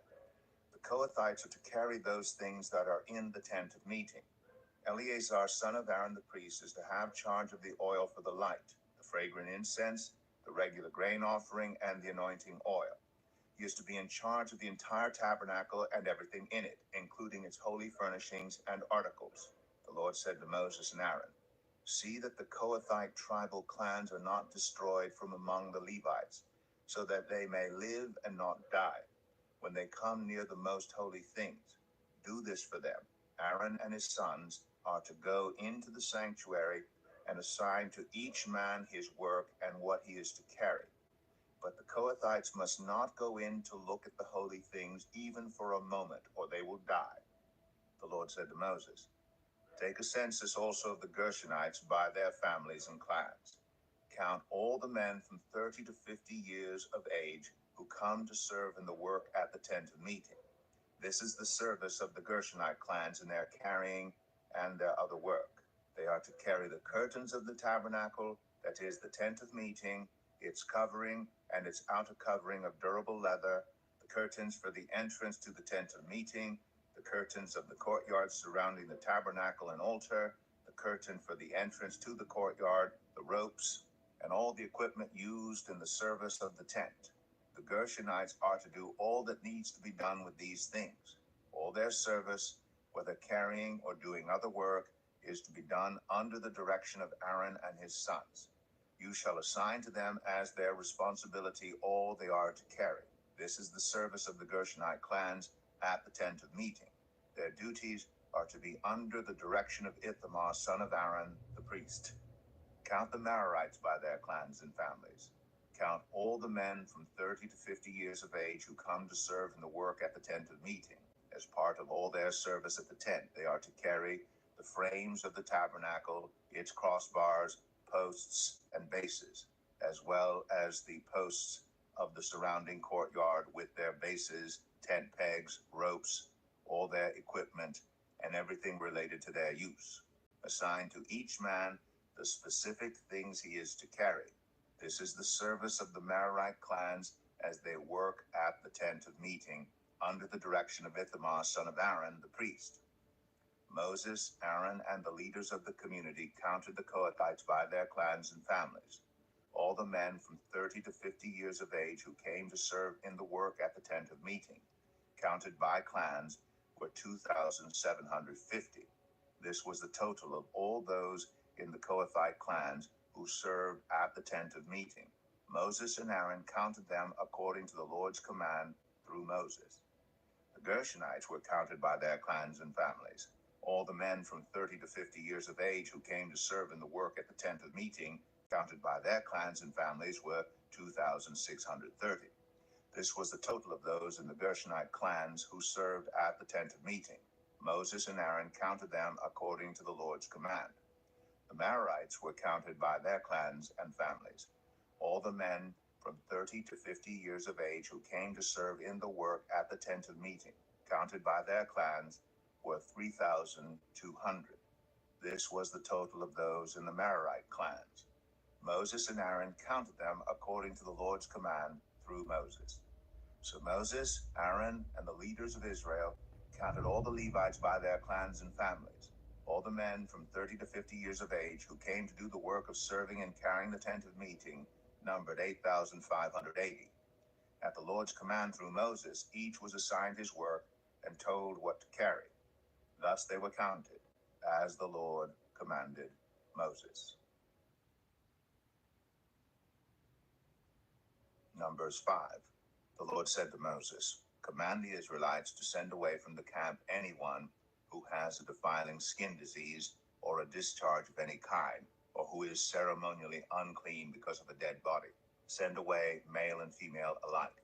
Send them outside the camp so they will not defile their camp, where I dwell among them. The Israelites did so. They sent them outside the camp. They did just as the Lord had instructed Moses. The Lord said to Moses, say to the Israelites, any man or woman who wrongs another in any way and so is unfaithful to the Lord is guilty and must confess the sin they have committed. They must make full restitution for the wrong they have done. Add a fifth of the value to it and give it all to the person they have wronged. But if that person has no close relative to whom restitution can be made for the wrong, the restitution belongs to the Lord and must be given to the priest, along with the ram with which atonement is made for the wrongdoer. All the sacred contributions the Israelites bring to a priest will belong to him. Sacred things belong to their owners, but what they give to the priest will belong to the priest. Then the Lord said to Moses, speak to the Israelites and say to them, if a man's wife goes astray and is unfaithful to him, so that another man has sexual relations with her, and this is hidden from her husband, and her impurity is undetected, since there is no witness against her, and she has not been caught in the act, and if feelings of jealousy come over her husband, and he suspects his wife, and she is impure, or if he is jealous and suspects her, even though she is not impure, then he is to take his wife to the priest. He must also take an offering of a tenth of an ephah of barley flour on her behalf. He must not pour olive oil on it or put incense on it, because it is a grain offering for jealousy, a reminder offering, to draw attention to wrongdoing. The priest shall bring her and have her stand before the Lord. Then he shall take some holy water in a clay jar and put some dust from the tabernacle floor into the water. After the priest has had the woman stand before the Lord, he shall loosen her hair and place in her hands the reminder offering, the grain offering for jealousy, while he himself holds the bitter water that brings a curse. Then the priest shall put the woman under oath and say to her, if no other man have not gone astray and become impure while married to your husband, may this bitter water that brings a curse not harm you. But if you have gone astray while married to your husband, and you have made yourself impure by having sexual relations with a man other than your husband, here the priest is to put the woman under this curse. May the Lord cause you to become a curse among your people when he makes your womb miscarry and your abdomen swell. May this water that brings a curse enter your body, so that your abdomen swells or your womb miscarries. Then the woman is to say, Amen, so be it. The priest is to write these curses on a scroll and then wash them off into the bitter water. He shall make the woman drink the bitter water that brings a curse, and this water that brings a curse and causes bitter suffering will enter her. The priest is to take from her hands the grain offering for jealousy, wave it before the Lord, and bring it to the altar. The priest is then to take a handful of the grain offering as a memorial offering and burn it on the altar. After that, he is to have the woman drink the water. If she has made herself impure and been unfaithful to her husband, this will be the result. When she is made to drink the water that brings a curse and causes bitter suffering, it will enter her. Her abdomen will swell, and her womb will miscarry, and she will become a curse. If, however, the woman has not made herself impure but is clean, she will be cleared of guilt and will be able to have children. This, then, is the law of jealousy, when a woman goes astray and makes herself impure while married to a husband, or when feelings of jealousy come over a man because he suspects his wife. The priest is to have her stand before the Lord and is to apply this entire law to her. The husband will be innocent of any wrongdoing, but the woman will bear the consequences of her sin. Number 6. The Lord said to Moses, speak to the Israelites and say to them, if a man or woman wants to make a special vow, a vow of dedication to the Lord as a Nazirite, they must abstain from wine and other fermented drink, and must not drink vinegar made from wine or other fermented drink. They must not drink grape juice or eat grapes or raisins. As long as they remain under their Nazirite vow, they must not eat anything that comes from the grapevine, not even the seeds, or skins. During the entire period of their Nazirite vow, no razor may be used on their head. They must be holy until the period of their dedication to the Lord is over. They must let their hair grow long. Throughout the period of their dedication to the Lord, the Nazirite must not go near a dead body. Even if their own father or mother or brother or sister dies, they must not make themselves ceremonially unclean on account of them, because the symbol of their dedication to God is on their head. Throughout the period of their dedication, they are consecrated to the Lord. If someone dies suddenly in the Nazirite's presence, thus defiling the hair that symbolizes their dedication, they must shave their head on the seventh day, the day of their cleansing. Then on the eighth day, they must bring 2 doves or 2 young pigeons to the priest at the entrance to the tent of meeting. The priest is to offer one as a sin offering and the other as a burnt offering to make atonement for the Nazirite, because they sinned by being in the presence of the dead body. That same day they are to consecrate their head again. They must rededicate themselves to the Lord for the same period of dedication and must bring a year-old male lamb as a guilt offering. The previous days do not count because they became defiled during their period of dedication. Now this is the law of the Nazirite when the period of their dedication is over. They are to be brought to the entrance to the tent of meeting. There they are to present their offerings to the Lord, burnt offering, a year-old ewe lamb without defect for a sin offering, a ram without defect for a fellowship offering, together with their grain offerings and drink offerings, and a basket of bread made with the finest flour and without yeast, thick loaves with olive oil mixed in, and thin loaves brushed with olive oil. The priest is to present all these before the Lord and make the sin offering and the burnt offering. He is to present the basket of unleavened bread and is to sacrifice the ram as a fellowship offering to the Lord, together with its grain offering and drink offering. Then at the entrance to the tent of meeting, the Nazirite must shave off the hair that symbolizes their dedication. They are to take the hair and put it in the fire that is under the sacrifice of the fellowship offering. After the Nazirite has shaved off the hair that symbolizes their dedication, the priest is to place in their hands a boiled shoulder of the ram, and 1 thick loaf and 1 thin loaf from the basket, both made without yeast. The priest shall then wave these before the Lord as a wave offering. They are holy and belong to the priest, together with the breast that was waved and the thigh that was presented. After that, the Nazirite may drink wine. This is the law of the Nazirite, who vows offerings to the Lord in accordance with their dedication, in addition to whatever else they can afford. They must fulfill the vows they have made according to the law of the Nazirite. The Lord said to Moses, "Tell Aaron and his sons, this is how you are to bless the Israelites. Say to them, the Lord bless you and keep you. The Lord make his face shine on you and be gracious to you. The Lord turn his face toward you and give you peace. So they will put my name on the Israelites, and I will bless them." Number 7. When Moses finished setting up the tabernacle, he anointed and consecrated it and all its furnishings. He also anointed and consecrated the altar and all its utensils. Then the leaders of Israel, the heads of families who were the tribal leaders in charge of those who were counted, made offerings. They brought as their gifts before the Lord 6 covered carts and 12 oxen, an ox from each leader and a cart from every 2. These they presented before the tabernacle. The Lord said to Moses, "Accept these from them, that they may be used in the work at the tent of meeting. Give them to the Levites as each man's work requires."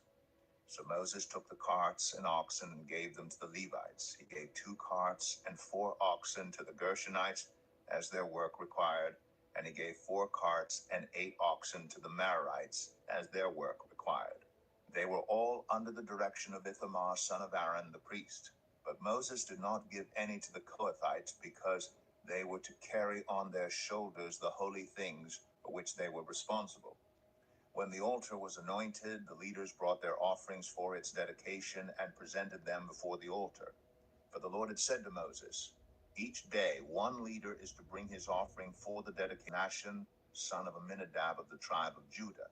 His offering was 1 silver plate weighing 130 shekels, and 1 silver sprinkling bowl weighing 70 shekels, both according to the sanctuary shekel, each filled with the finest flour mixed with olive oil as a grain offering. 1 gold dish weighing 10 shekels, filled with incense, 1 young bull, 1 ram, and 1 male lamb a year old for a burnt offering. 1 male goat for a sin offering, and 2 oxen, 5 rams, 5 male goats, and 5 male lambs a year old to be sacrificed as a fellowship offering. This was the offering of Nahshon, son of Amminadab. On the second day, Nethanel, son of Zuar, the leader of Issachar, brought his offering. The offering he brought was 1 silver plate weighing 130 shekels, and 1 silver sprinkling bowl weighing 70 shekels, both according to the sanctuary shekel, each filled with the finest flour mixed with olive oil as a grain offering. 1 gold dish weighing 10 shekels, filled with incense, 1 young bull, 1 ram, and 1 male lamb a year old for a burnt offering, 1 male goat for a sin offering, and 2 oxen, 5 rams, 5 male goats, and 5 male lambs a year old to be sacrificed as a fellowship offering. This was the offering of Nethanel, son of Zuar. On the third day, Eliab, son of Helon, the leader of the people of Zebulun, brought his offering. His offering was 1 silver plate weighing 130 shekels, and 1 silver sprinkling bowl weighing 70 shekels, both according to the sanctuary shekel, each filled with the finest flour mixed with olive oil as a grain offering. 1 gold dish weighing 10 shekels, filled with incense, 1 young bull, 1 ram, and 1 male lamb a year old for a burnt offering, 1 male goat for a sin offering, and 2 oxen, 5 rams, 5 male goats, and 5 male lambs a year old to be sacrificed as a fellowship offering. This was the offering of Eliab, son of Helon.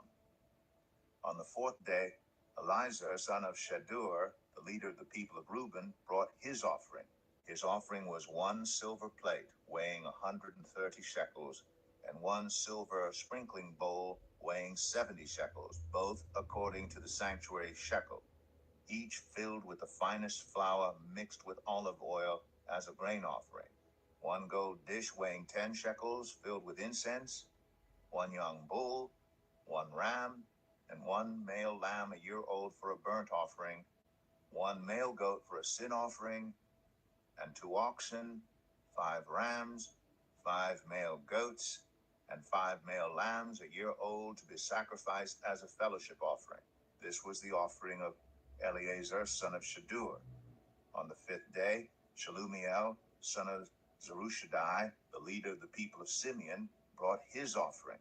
His offering was 1 silver plate weighing 130 shekels, and 1 silver sprinkling bowl weighing 70 shekels, both according to the sanctuary shekel, each filled with the finest flour mixed with olive oil as a grain offering. 1 gold dish weighing 10 shekels, filled with incense, 1 young bull, 1 ram, and 1 male lamb a year old for a burnt offering, 1 male goat for a sin offering, and 2 oxen, 5 rams, 5 male goats, and 5 male lambs a year old to be sacrificed as a fellowship offering. This was the offering of Shelumiel, son of Zerushadai. On the sixth day, Eliasaph, son of Duel, the leader of the people of Gad, brought his offering. His offering was 1 silver plate weighing 130 shekels, and 1 silver sprinkling bowl weighing 70 shekels, both according to the sanctuary shekel, each filled with the finest flour mixed with olive oil as a grain offering. 1 gold dish weighing 10 shekels, filled with incense, 1 young bull, 1 ram, and 1 male lamb a year old for a burnt offering, 1 male goat for a sin offering, and 2 oxen, 5 rams, 5 male goats, and 5 male lambs a year old to be sacrificed as a fellowship offering. This was the offering of Eliasaph, son of Duel. On the seventh day, Elishama, son of Ammihud, the leader of the people of Ephraim, brought his offering. His offering was 1 silver plate weighing 130 shekels, and 1 silver sprinkling bowl weighing 70 shekels, both according to the sanctuary shekel, each filled with the finest flour mixed with olive oil as a grain offering. 1 gold dish weighing 10 shekels filled with incense, 1 young bull, 1 ram, and 1 male lamb a year old for a burnt offering, 1 male goat for a sin offering, and 2 oxen, 5 rams, 5 male goats, and 5 male lambs a year old to be sacrificed as a fellowship offering. This was the offering of Elishama, son of Ammihud. On the eighth day, Gamaliel, son of Pedazur, the leader of the people of Manasseh, brought his offering. His offering was 1 silver plate weighing 130 shekels, and 1 silver sprinkling bowl weighing 70 shekels, both according to the sanctuary shekel, each filled with the finest flour mixed with olive oil as a grain offering. 1 gold dish weighing 10 shekels filled with incense, 1 young bull, 1 ram, and 1 male lamb a year old for a burnt offering, 1 male goat for a sin offering, and 2 oxen, 5 rams, 5 male goats, and 5 male lambs a year old to be sacrificed as a fellowship offering. This was the offering of Gamaliel, son of Pedazur. On the ninth day, Abidan, son of Gideoni, the leader of the people of Benjamin, brought his offering. His offering was 1 silver plate weighing 130 shekels, and 1 silver sprinkling bowl weighing 70 shekels, both according to the sanctuary shekel, each filled with the finest flour mixed with olive oil as a grain offering. 1 gold dish weighing 10 shekels filled with incense, 1 young bull, 1 ram, and 1 male lamb a year old for a burnt offering, 1 male goat for a sin offering, and 2 oxen, 5 rams, 5 male goats, and 5 male lambs a year old to be sacrificed as a fellowship offering. This was the offering of Abidan, son of Gideoni. On the 10th day, Ahiezer, son of Ammishaddai, the leader of the people of Dan, brought his offering. His offering was 1 silver plate weighing 130 shekels, and 1 silver sprinkling bowl weighing 70 shekels, both according to the sanctuary shekel, each filled with the finest flour mixed with olive oil as a grain offering. 1 gold dish weighing 10 shekels filled with incense, 1 young bull, 1 ram, and 1 male lamb a year old for a burnt offering, 1 male goat for a sin offering, and 2 oxen, 5 rams, 5 male goats, and 5 male lambs a year old to be sacrificed as a fellowship offering. This was the offering of Ahiezer, son of Ammishaddai. On the 11th day, Pagiel, son of Ochran, the leader of the people of Asher, brought his offering. His offering was 1 silver plate weighing 130 shekels, and 1 silver sprinkling bowl weighing 70 shekels, both according to the sanctuary shekel, each filled with the finest flour mixed with olive oil as a grain offering. 1 gold dish weighing 10 shekels filled with incense, 1 young bull, 1 ram, and 1 male lamb a year old for a burnt offering, 1 male goat for a sin offering, and 2 oxen, 5 rams, 5 male goats, and 5 male lambs a year old to be sacrificed as a fellowship offering. This was the offering of Pagiel, son of Ochran. On the 12th day, Ahira, son of Enan, the leader of the people of Naphtali, brought his offering. His offering was 1 silver plate weighing 130 shekels, and 1 silver sprinkling bowl weighing 70 shekels, both according to the sanctuary shekel, each filled with the finest flour mixed with olive oil as a grain offering. 1 gold dish weighing 10 shekels filled with incense, 1 young bull, 1 ram, and 1 male lamb a year old for a burnt offering, 1 male goat for a sin offering, and 2 oxen, 5 rams, 5 male goats, and 5 male lambs a year old to be sacrificed as a fellowship offering. This was the offering of Ahira, son of Enan. These were the offerings of the Israelite leaders for the dedication of the altar when it was anointed: 12 silver plates, 12 silver sprinkling bowls, and 12 gold dishes. Each silver plate weighed 130 shekels, and each sprinkling bowl 70 shekels. Altogether, the silver dishes weighed 2,400 shekels, according to the sanctuary shekel.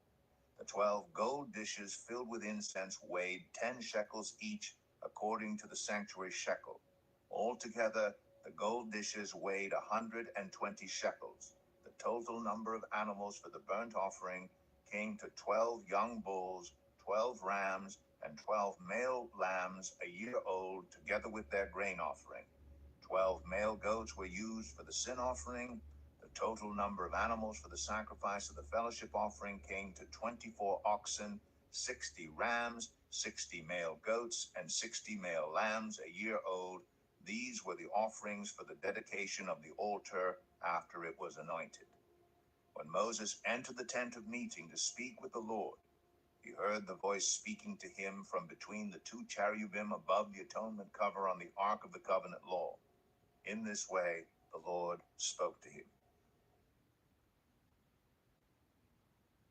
Numbers 8.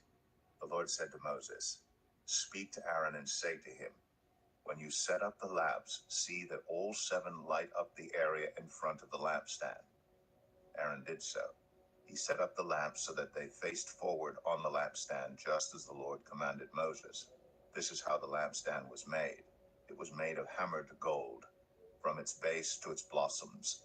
The lampstand was made exactly like the pattern the Lord had shown Moses. The Lord said to Moses, "Take the Levites from among all the Israelites and make them ceremonially clean. To purify them, do this: sprinkle the water of cleansing on them, then have them shave their whole bodies and wash their clothes. And so they will purify themselves.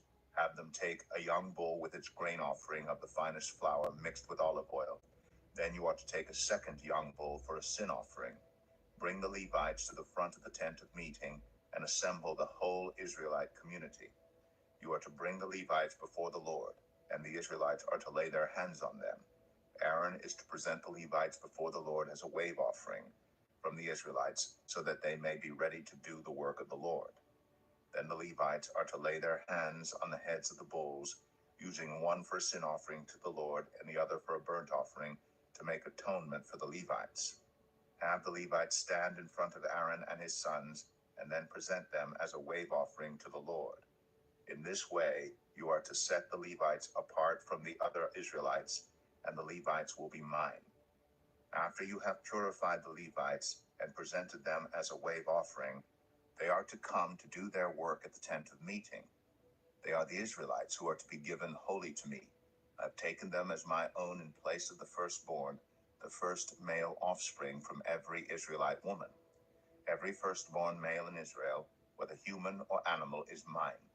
When I struck down all the firstborn in Egypt, I set them apart for myself.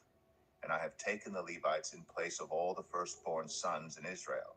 From among all the Israelites, I have given the Levites as gifts to Aaron and his sons to do the work at the tent of meeting on behalf of the Israelites, and to make atonement for them, so that no plague will strike the Israelites when they go near the sanctuary." Moses, Aaron, and the whole Israelite community did with the Levites just as the Lord commanded Moses. The Levites purified themselves and washed their clothes. Then Aaron presented them as a wave offering before the Lord, and made atonement for them to purify them. After that, the Levites came to do their work at the tent of meeting under the They did with the Levites just as the Lord commanded Moses. The Lord said to Moses, "This applies to the Levites. Men 25 years old or more shall come to take part in the work at the tent of meeting. But at the age of 50, they must retire from their regular service and work no longer. They may assist their brothers in performing their duties at the tent of meeting, but they themselves must not do the work. This then is how you are to assign the responsibilities of the Levites." Numbers 9.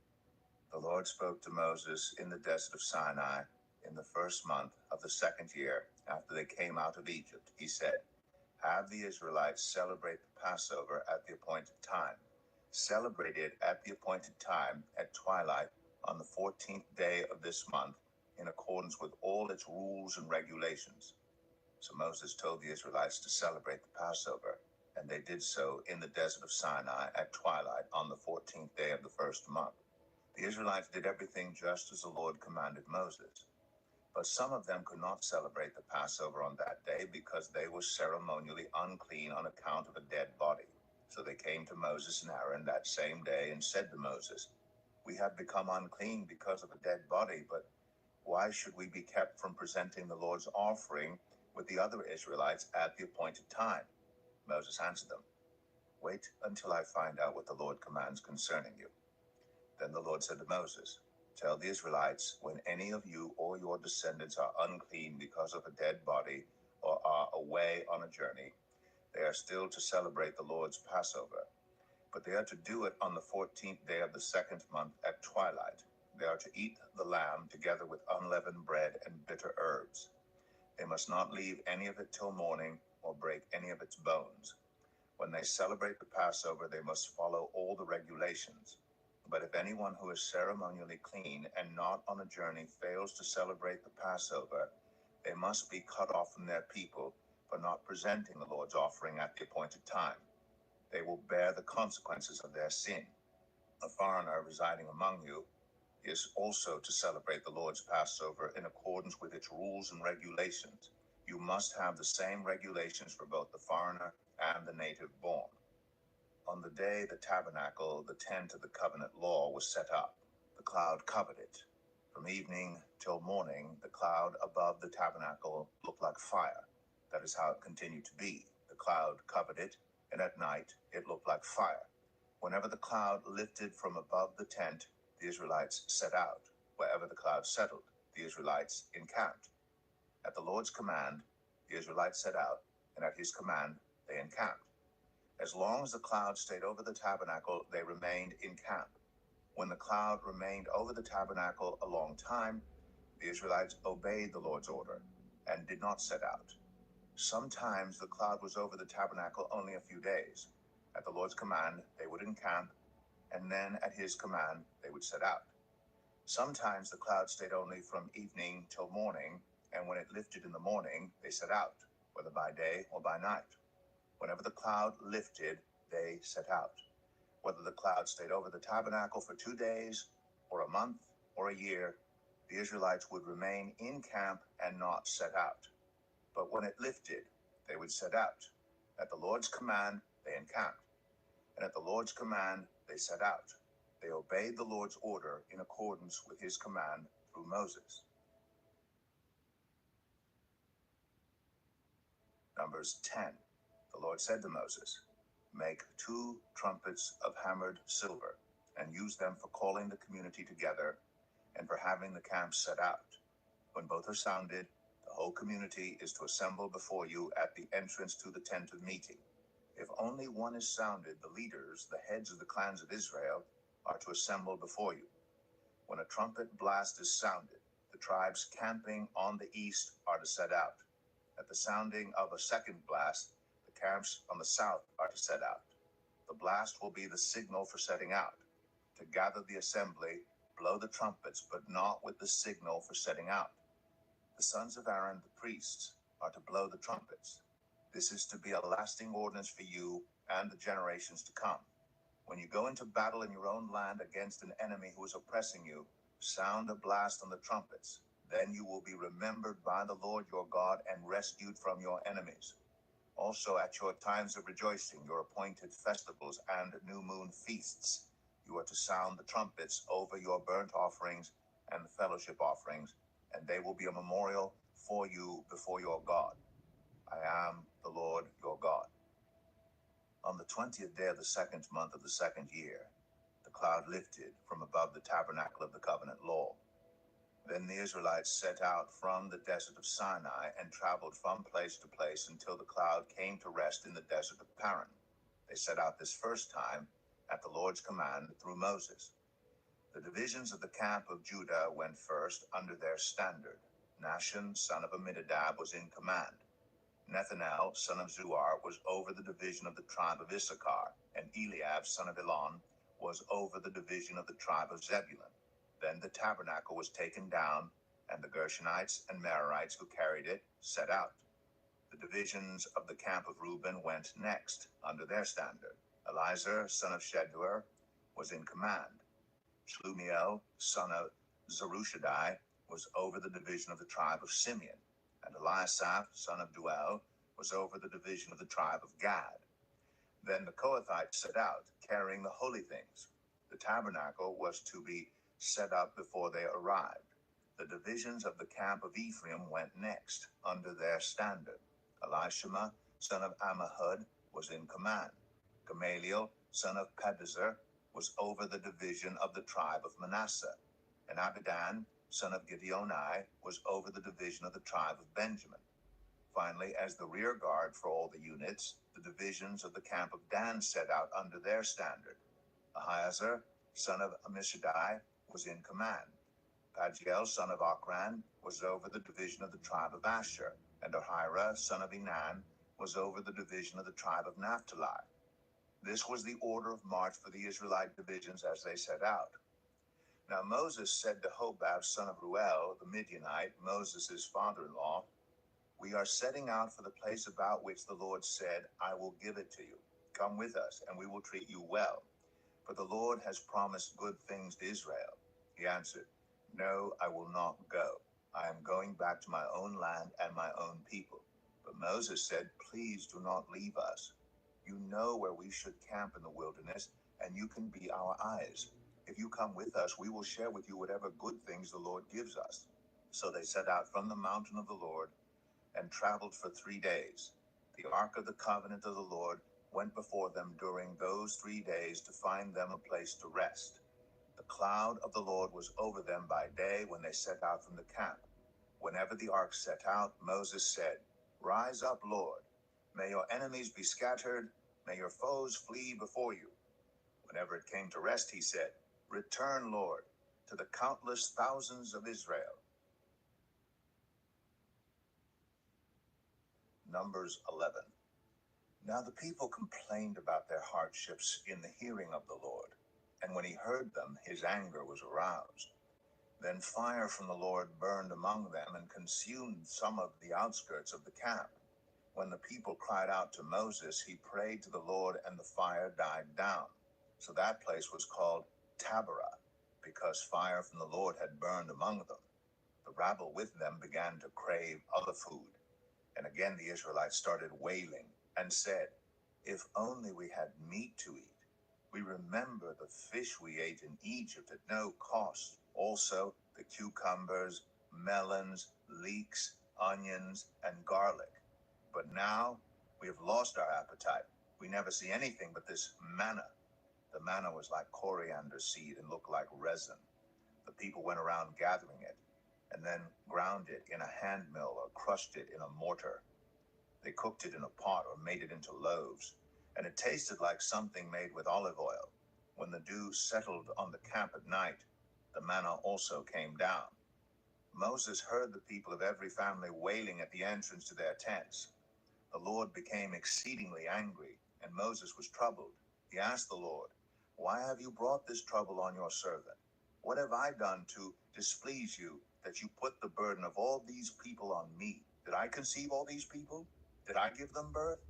Why do you tell me to carry them in my arms, as a nurse carries an infant, to the land you promised on oath to their ancestors?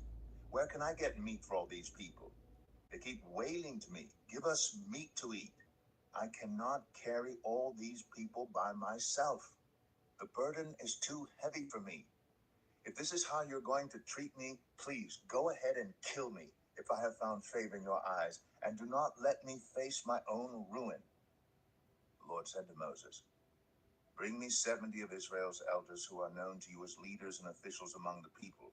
Have them come to the tent of meeting, that they may stand there with you. I will come down and speak with you there, and I will take some of the power of the Spirit that is on you and put it on them.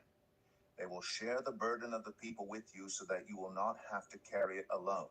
Tell the people, Consecrate yourselves in preparation for tomorrow, when you will eat meat. The Lord heard you when you wailed. If only we had meat to eat. We were better off in Egypt. Now the Lord will give you meat, and you will eat it. You will not eat it for just 1 day, or 2 days, or 5, 10, or 20 days, but for a whole month, until it comes out of your nostrils, and you loathe it, because you have rejected the Lord who is among you, and have wailed before him, saying, why did we ever leave Egypt? But Moses said, here I am among 600,000 men on foot, and you say, I will give them meat to eat for a whole month. Would they have enough if flocks and herds were slaughtered for them? Would they have enough if all the fish in the sea were caught for them? The Lord answered Moses, is the Lord's arm too short? Now you will see whether or not what I say will come true for you. So Moses went out and told the people what the Lord had said. He brought together 70 of their elders and had them stand around the tent. Then the Lord came down in the cloud and spoke with him, and he took some of the power of the Spirit that was on him and put it on the 70 elders. When the Spirit rested on them, they prophesied, but did not do so again. However, 2 men whose names were Eldad and Medad had remained in the camp. They were listed among the elders, but did not go out to the tent. Yet the Spirit also rested on them, and they prophesied in the camp. A young man ran and told Moses, Eldad and Medad are prophesying in the camp. Joshua, son of Nun, who had been Moses' aide since youth, spoke up and said, Moses, my Lord, stop them. But Moses replied, are you jealous for my sake? I wish that all the Lord's people were prophets, and that the Lord would put his Spirit on them. Then Moses and the elders of Israel returned to the camp. Now a wind went out from the Lord and drove quail in from the sea. It scattered them up to 2 cubits deep all around the camp, as far as a day's walk in any direction, all that day and night. And all the next day the people went out and gathered quail. No one gathered less than 10 homers. Then they spread them out all around the camp. But while the meat was still between their teeth and before it could be consumed, the anger of the Lord burned against the people, and he struck them with a severe plague. Therefore the place was named Kibroth Hattaavah, because there they buried the people who had craved other food. From Kibroth Hattaavah, the people traveled to Hazroth and stayed there. Numbers 12. Miriam and Aaron began to talk against Moses because of his Cushite wife, for he had married a Cushite. Has the Lord spoken only through Moses? They asked. Hasn't he also spoken through us? And the Lord heard this. Now Moses was a very humble man, more humble than anyone else on the face of the earth. At once the Lord said to Moses, Aaron, and Miriam, come out to the tent of meeting, all 3 of you. So the 3 of them went out. Then the Lord came down in a pillar of cloud. He stood at the entrance to the tent and summoned Aaron and Miriam. When the 2 of them stepped forward, he said, listen to my words. When there is a prophet among you, I, the Lord, reveal myself to them in visions. I speak to them in dreams. But this is not true of my servant Moses. He is faithful in all my house. With him I speak face to face, clearly, and not in riddles. He sees the form of the Lord. Why then were you not afraid to speak against my servant Moses? The anger of the Lord burned against them, and he left them. When the cloud lifted from above the tent, Miriam's skin was leprous. It became as white as snow. Aaron turned toward her and saw that she had a defiling skin disease. And he said to Moses, please, my Lord, I ask you not to hold against us the sin we have so foolishly committed. Do not let her be like a stillborn infant, coming from its mother's womb with its flesh half eaten away. So Moses cried out to the Lord, please, God, heal her. The Lord replied to Moses, if her father had spit in her face, would she not have been in disgrace for 7 days? Confine her outside the camp for 7 days. After that, she can be brought back. So Miriam was confined outside the camp for 7 days, and the people did not move on till she was brought back. After that, the people left for Hazarath and encamped in the desert of Paran. Numbers 13. The Lord said to Moses, "Send some men to explore the land of Canaan, which I am giving to the Israelites. From each ancestral tribe send one of its leaders." So at the Lord's command, Moses sent them out from the desert of Paran. All of them were leaders of the Israelites. These are their names. From the tribe of Reuben, Shammua, son of Zakur. From the tribe of Simeon, Shaphat, son of Ori. From the tribe of Judah, Caleb, son of Jephunneh. From the tribe of Issachar, Igal, son of Joseph. From the tribe of Ephraim, Hoshea, son of Nun. From the tribe of Benjamin, Paltai, son of Raphu. From the tribe of Zebulun, Gadiel, son of Sodai. From the tribe of Manasseh, the tribe of Joseph, Gadai, son of Susai. From the tribe of Dan, Amiel, son of Gemalli. From the tribe of Asher, Sethur, son of Michael. From the tribe of Naphtali, Nabai, son of Vophsi. From the tribe of Gad, Geuel, son of Machi. These are the names of the men Moses sent to explore the land. Moses gave Hoshea, son of Nun, the name Joshua. When Moses sent them to explore Canaan, he said, "Go up through the Negev and into the hill country. See what the land is like, and whether the people who live there are strong or weak, few or many. What kind of land do they live in? Is it good or bad? What kind of towns do they live in? Are they unwalled or fortified? How is the soil? Is it fertile or poor? Are there trees in it or not? Do your best to bring back some of the fruit of the land." It was the season for the first ripe grapes. So they went up and explored the land from the desert of Zin as far as Rehob, toward Lebo Hamath. They went up through the Negev and came to Hebron, where Ahiman, Sheshai, and Talmai, the descendants of Anak, lived. Hebron had been built 7 years before Zoan in Egypt. When they reached the valley of Eshcol, they cut off a branch bearing a single cluster of grapes. 2 of them carried it on a pole between them, along with some pomegranates and figs. That place was called the Valley of Eshcol because of the cluster of grapes the Israelites cut off there. At the end of 40 days, they returned from exploring the land. They came back to Moses and Aaron and the whole Israelite community at Kadesh in the desert of Paran. There they reported to them and to the whole assembly and showed them the fruit of the land. They gave Moses this account: "We went into the land to which you sent us, and it does flow with milk and honey. Here is its fruit. But the people who live there are powerful, and the cities are fortified and very large. We even saw descendants of Anak there. The Amalekites live in the Negev. The Hittites, Jebusites, and Amorites live in the hill country, and the Canaanites live near the sea and along the Jordan."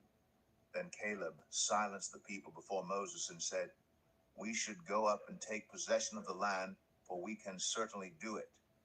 But the men who had gone up with him said, "We can't attack those people. They are stronger than we are." And they spread among the Israelites a bad report about the land they had explored. They said, "The land we explored devours those living in it. All the people we saw there are of great size. We saw the Nephilim there. The descendants of Anak come from the Nephilim. We seemed like grasshoppers in our own eyes, and we looked the same to them." Numbers 14. That night all the members of the community raised their voices and wept aloud. All the Israelites grumbled against Moses and Aaron, and the whole assembly said to them, "If only we had died in Egypt or in this wilderness. Why is the Lord bringing us to this land only to let us fall by the sword? Our wives and children will be taken as plunder. Wouldn't it be better for us to go back to Egypt?" And they said to each other, "We should choose a leader and go back to Egypt." Then Moses and Aaron fell face down in front of the whole Israelite assembly gathered there. Joshua, son of Nun, and Caleb, son of Jephunneh, who were among those who had explored the land, tore their clothes and said to the entire Israelite assembly, "The land we passed through and explored is exceedingly good. If the Lord is pleased with us, he will lead us into that land, the land flowing with milk and honey, and will give it to us. Only Do not rebel against the Lord, and do not be afraid of the people of the land, because we will devour them. Their protection is gone, but the Lord is with us. Do not be afraid of them." But the whole assembly talked about stoning them. Then the glory of the Lord appeared at the tent of meeting to all the Israelites. The Lord said to Moses, "How long will these people treat me with contempt? How long will they refuse to believe in me, in spite of all the signs I have performed among them? I will strike them down with a plague and destroy them, but I will make you into a nation greater and stronger than they." Moses said to the Lord, "Then the Egyptians will hear about it. By your power you brought these people up from among them, and they will tell the inhabitants of this land about it. They've already heard that you, Lord, are with these people, and that you, Lord, have been seen face to face, that your cloud stays over them, and that you go before them in a pillar of cloud by day and a pillar of fire by night. If you put all these people to death, leaving none alive, the nations who have heard this report about you will say, 'The Lord was not able to bring these people into the land he promised them on oath, so he slaughtered them in the wilderness.' Now may the Lord's strength be displayed, just as you have declared. The Lord is slow to anger, abounding in love, and forgiving sin and rebellion. Yet he does not leave the guilty unpunished. He punishes the children for the sin of the parents to the third and fourth generation. In accordance with your great love, forgive the sin of these people, just as you have pardoned them from the time they left Egypt until now." The Lord replied, "I have forgiven them, as you asked. Nevertheless, as surely as I live, and as surely as the glory of the Lord fills the whole earth, not one of those who saw my glory and the signs I performed in Egypt and in the wilderness, but who disobeyed me and tested me 10 times, not one of them will ever see the land I promised on oath to their ancestors. No one who has treated me with contempt will ever see it. But because my servant Caleb has a different spirit and follows me wholeheartedly, I will bring him into the land he went to, and his descendants will inherit it. Since the Amalekites and the Canaanites are living in the valleys, turn back tomorrow and set out toward the desert along the route to the Red Sea." The Lord said to Moses and Aaron, "How long will this wicked community grumble against me? I've heard the complaints of these grumbling Israelites. So tell them, 'As surely as I live, declares the Lord, I will do to you the very thing I heard you say. In this wilderness your bodies will fall.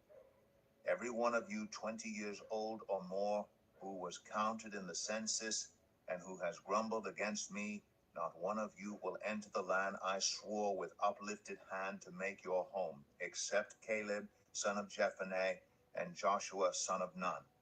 As for your children that you said would be taken as plunder, I will bring them in to enjoy. Your bodies will fall in this wilderness. Your children will be shepherds here for 40 years, suffering for your unfaithfulness until the last of your bodies lies in the wilderness. For 40 years, 1 year, for each of the 40 days you explored the land, you will suffer for your sins and know what it is like to have me against you. I, the Lord, have spoken, and I will surely do these things to this whole wicked community, which has banded together against me. They will meet their end in this wilderness. Here they will die." So the men Moses had sent to explore the land, who returned and made the whole community grumble against him by spreading a bad report about it. These men who were responsible for spreading the bad report about the land were struck down and died of a plague before the Lord. Of the men who went to explore the land, only Joshua son of Nun and Caleb son of Jephunneh survived. When Moses reported this to all the Israelites, they mourned bitterly. Early the next morning, they set out for the highest point in the hill country, saying, "Now we are ready to go up to the land the Lord promised. Surely we have sinned." But Moses said, "Why are you disobeying the Lord's command? This will not succeed. Do not go up, because the Lord is not with you. You will be defeated by your enemies. For the Amalekites and the Canaanites will face you there. Because you have turned away from the Lord, he will not be with you, and you will fall by the sword." Nevertheless, in their presumption, they went up toward the highest point in the hill country, though neither Moses nor the ark of the Lord's covenant moved from the camp. Then the Amalekites and the Canaanites who lived in that hill country came down and attacked them and beat them down all the way to Hormah.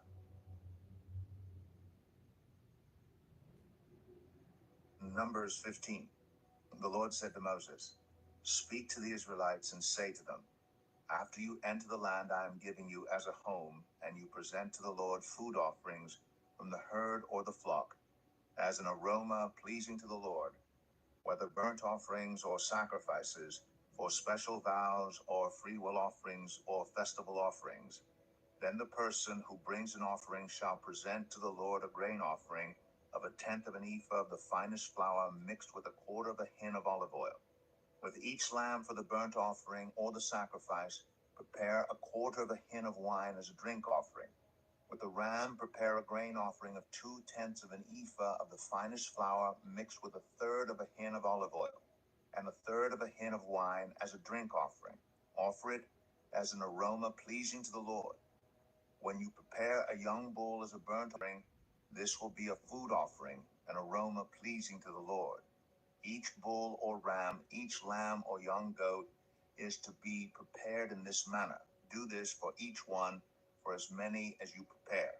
Everyone who is native born must do these things in this way when they present a food offering as an aroma pleasing to the Lord.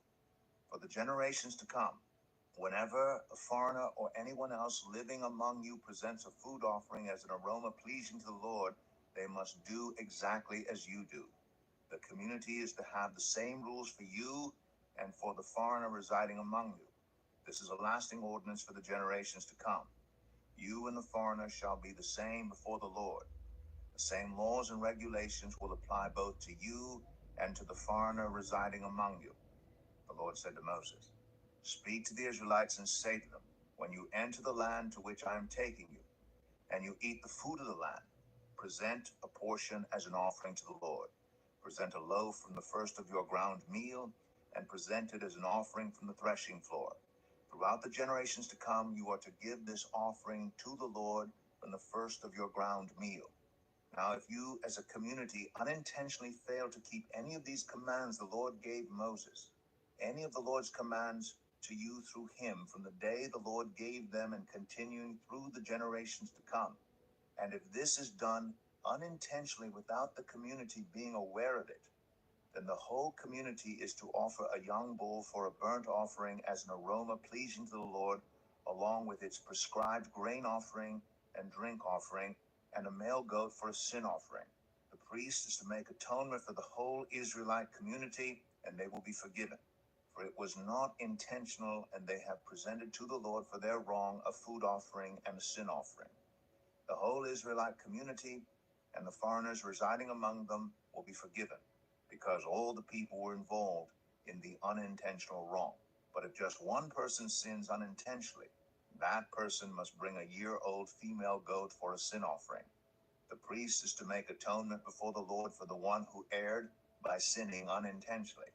And when atonement has been made, that person will be forgiven. One and the same law applies to everyone who sins unintentionally, whether a native-born Israelite or a foreigner residing among you.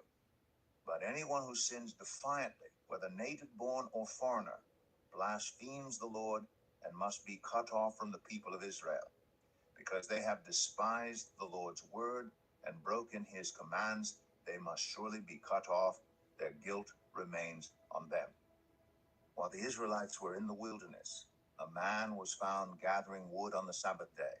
Those who found him gathering wood brought him to Moses and Aaron and the whole assembly. And they kept him in custody because it was not clear what should be done to him. Then the Lord said to Moses, "The man must die. The whole assembly must stone him outside the camp." So the assembly took him outside the camp and stoned him to death as the Lord commanded Moses. The Lord said to Moses, "Speak to the Israelites and say to them, throughout the generations to come, you are to make tassels on the corners of your garments with a blue cord on each tassel. You will have these tassels to look at, and so you will remember all the commands of the Lord, that you may obey them and not prostitute yourselves by chasing after the lusts of your own hearts and eyes. Then you will remember to obey all my commands and will be consecrated to your God. I am the Lord your God, who brought you out of Egypt to be your God. I am the Lord your God.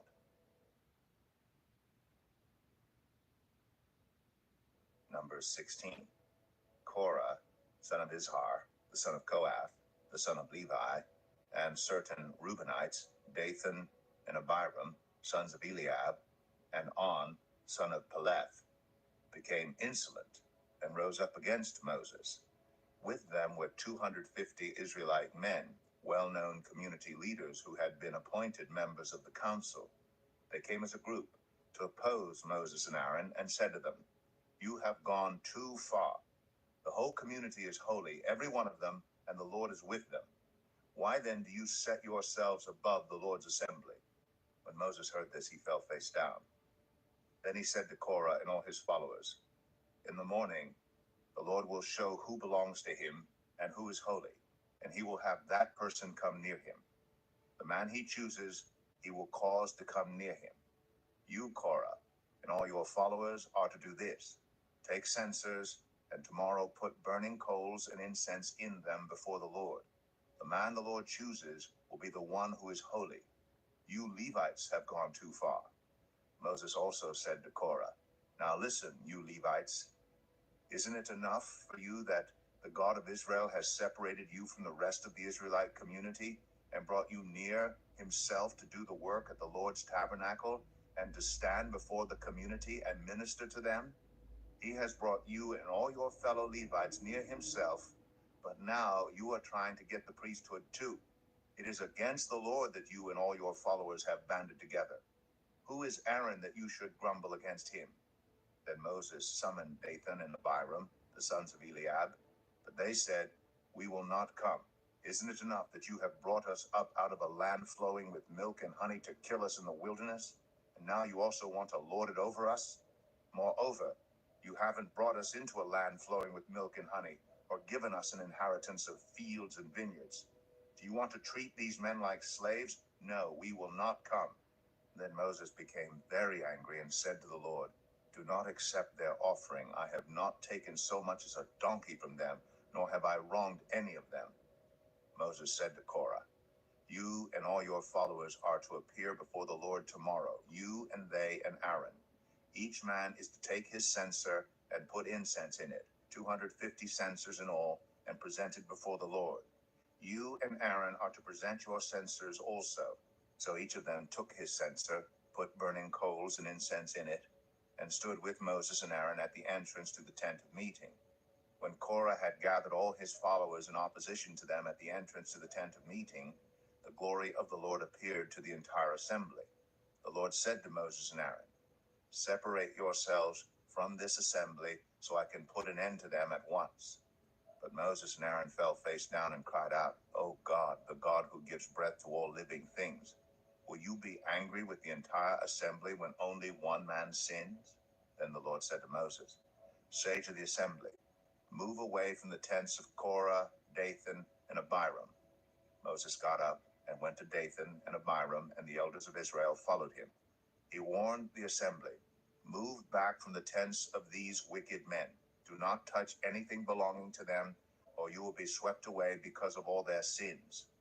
So they moved away from the tents of Korah, Dathan, and Abiram. Dathan and Abiram had come out and were standing with their wives, children, and little ones at the entrances to their tents. Then Moses said, "This is how you will know that the Lord has sent me to do all these things and that it was not my idea. Mankind, then the Lord has not sent me.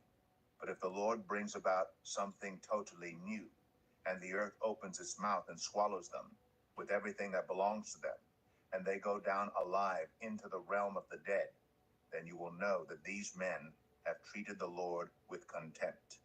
As soon as he finished saying all this, the ground under them split apart. Then the earth opened its mouth and swallowed them, and their households, and all those associated with Korah, together with their possessions. They went down alive into the realm of the dead, with everything they owned. The earth closed over them, and they perished, and were gone from the community. At their cries, All the Israelites around them fled, shouting, "The earth is going to swallow us too." And fire came out from the Lord and consumed the 250 men who were offering the incense. The Lord said to Moses, "Tell Eleazar, son of Aaron, the priest, to remove the censers from the charred remains and scatter the coals some distance away, for the censers are holy, the censers of the men who sinned at the cost of their lives. Hammer the censers into sheets to overlay the altar, for they were presented before the Lord and have become holy. Let them be a sign to the Israelites." So Eleazar the priest collected the bronze censers brought by those who had been burned to death, and he had them hammered out to overlay the altar, as the Lord directed him through Moses. This was to remind the Israelites that no one except a descendant of Aaron should come to burn incense before the Lord, or he would become like Korah and his followers. The next day, the whole Israelite community grumbled against Moses and Aaron. "You have killed the Lord's people," they said. But when the assembly gathered in opposition to Moses and Aaron and turned toward the tent of meeting, suddenly the cloud covered it, and the glory of the Lord appeared. Then Moses and Aaron went to the front of the tent of meeting, and the Lord said to Moses, "Get away from this assembly, so I can put an end to them at once." And they fell face down. Then Moses said to Aaron, "Take your censer and put incense in it, along with burning coals from the altar, and hurry to the assembly to make atonement for them. Wrath has come out from the Lord, the plague has started." So Aaron did as Moses said, and ran into the midst of the assembly. The plague had already started among the people, but Aaron often made atonement for them. He stood between the living and the dead, and the plague stopped. But 14,700 people died, in addition to those who had died because of Korah. Then Aaron returned to Moses at the entrance to the tent of meeting, for the plague had stopped. Number 17.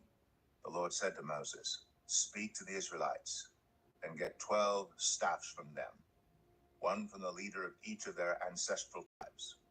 Write the name of each man on his staff. On the staff of Levi, write Aaron's name. But there must be one staff for the head of each ancestral tribe. Place them in the tent of meeting in front of the ark of the covenant law, where I meet with you. The staff belonging to the man I choose will sprout, and I will rid myself of this constant grumbling against you by the Israelites." So Moses spoke to the Israelites, and their leaders gave him 12 staffs, one for the leader of each of their ancestral tribes, and Aaron's staff was among them. Moses placed the staffs before the Lord in the tent of the covenant law. The next day Moses entered the tent and saw that Aaron's staff, which represented the tribe of Levi, had not only sprouted, but had budded, blossomed, and produced almonds. Then Moses brought out all the staffs from the Lord's presence to all the Israelites. They looked at them, and each of the leaders took his own staff. The Lord said to Moses, "Put back Aaron's staff in front of the ark of the covenant law, to be kept as a sign to the rebellious. This will put an end to their grumbling against me, so that they will not die." Moses did just as the Lord commanded him. The Israelites said to Moses, "We will die. We are lost. We are all lost. Anyone who even comes near the tabernacle of the Lord will die. Are we all going to die?" Numbers 18. The Lord said to Aaron, "You, your sons, and your family are to bear the responsibility for offenses connected with the sanctuary. And you and your sons alone are to bear the responsibility for offenses connected with the priesthood. Bring your fellow Levites from your ancestral tribe to join you and assist you when you and your sons minister before the tent of the covenant law. They are to be responsible to you and are to perform all the duties of the tent, but they must not go near the furnishings of the sanctuary or the altar. Otherwise, both they and you will die. They are to join you and be responsible for the care of the tent of meeting, all the work at the tent, and no one else may come near where you are. You are to be responsible for the care of the sanctuary and the altar, so that my wrath will not fall on the Israelites again. I myself have selected your fellow Levites from among the Israelites as a gift to you, dedicated to the Lord to do the work at the tent of meeting. but only you and your sons may serve as priests in connection with everything at the altar and inside the curtain. I am giving you the service of the priesthood as a gift. Anyone else who comes near the sanctuary is to be put to death." Then the Lord said to Aaron, "I myself have put you in charge of the offerings presented to me. All the holy offerings the Israelites give me, I give to you and your sons as your portion, your perpetual share.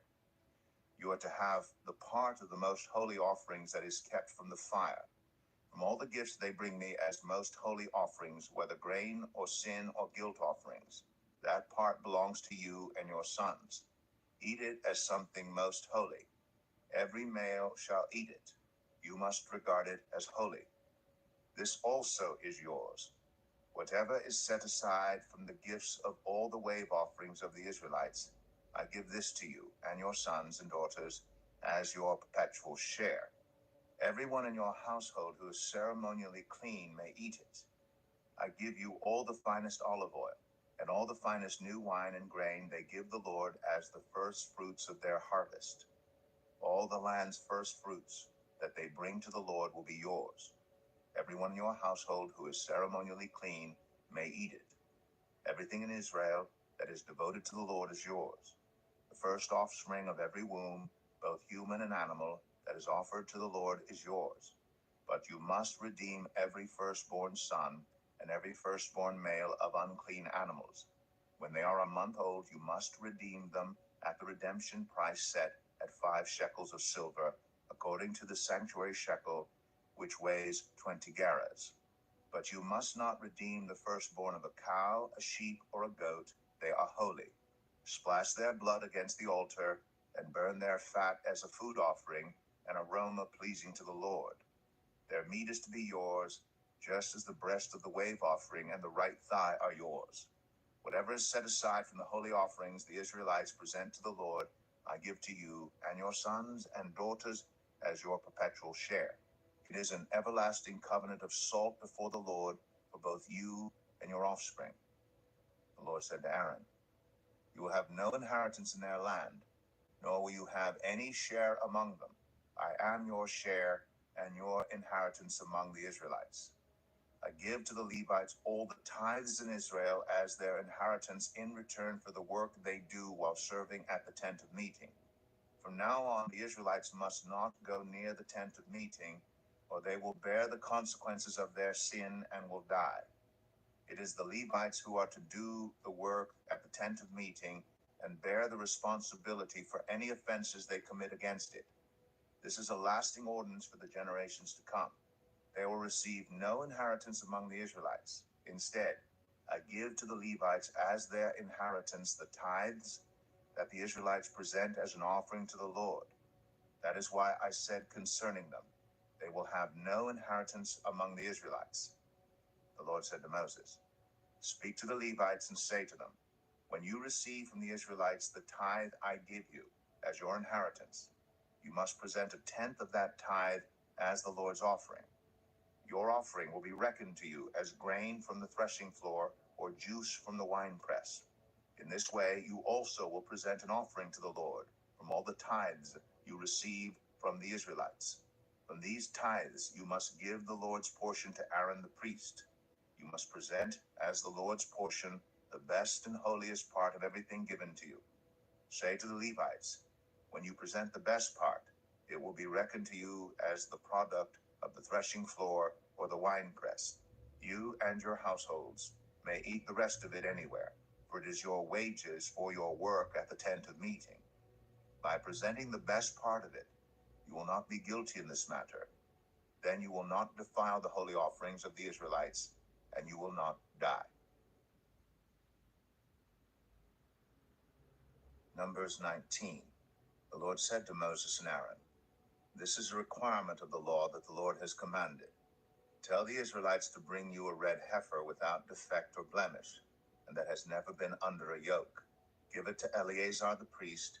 It is to be taken outside the camp and slaughtered in his presence.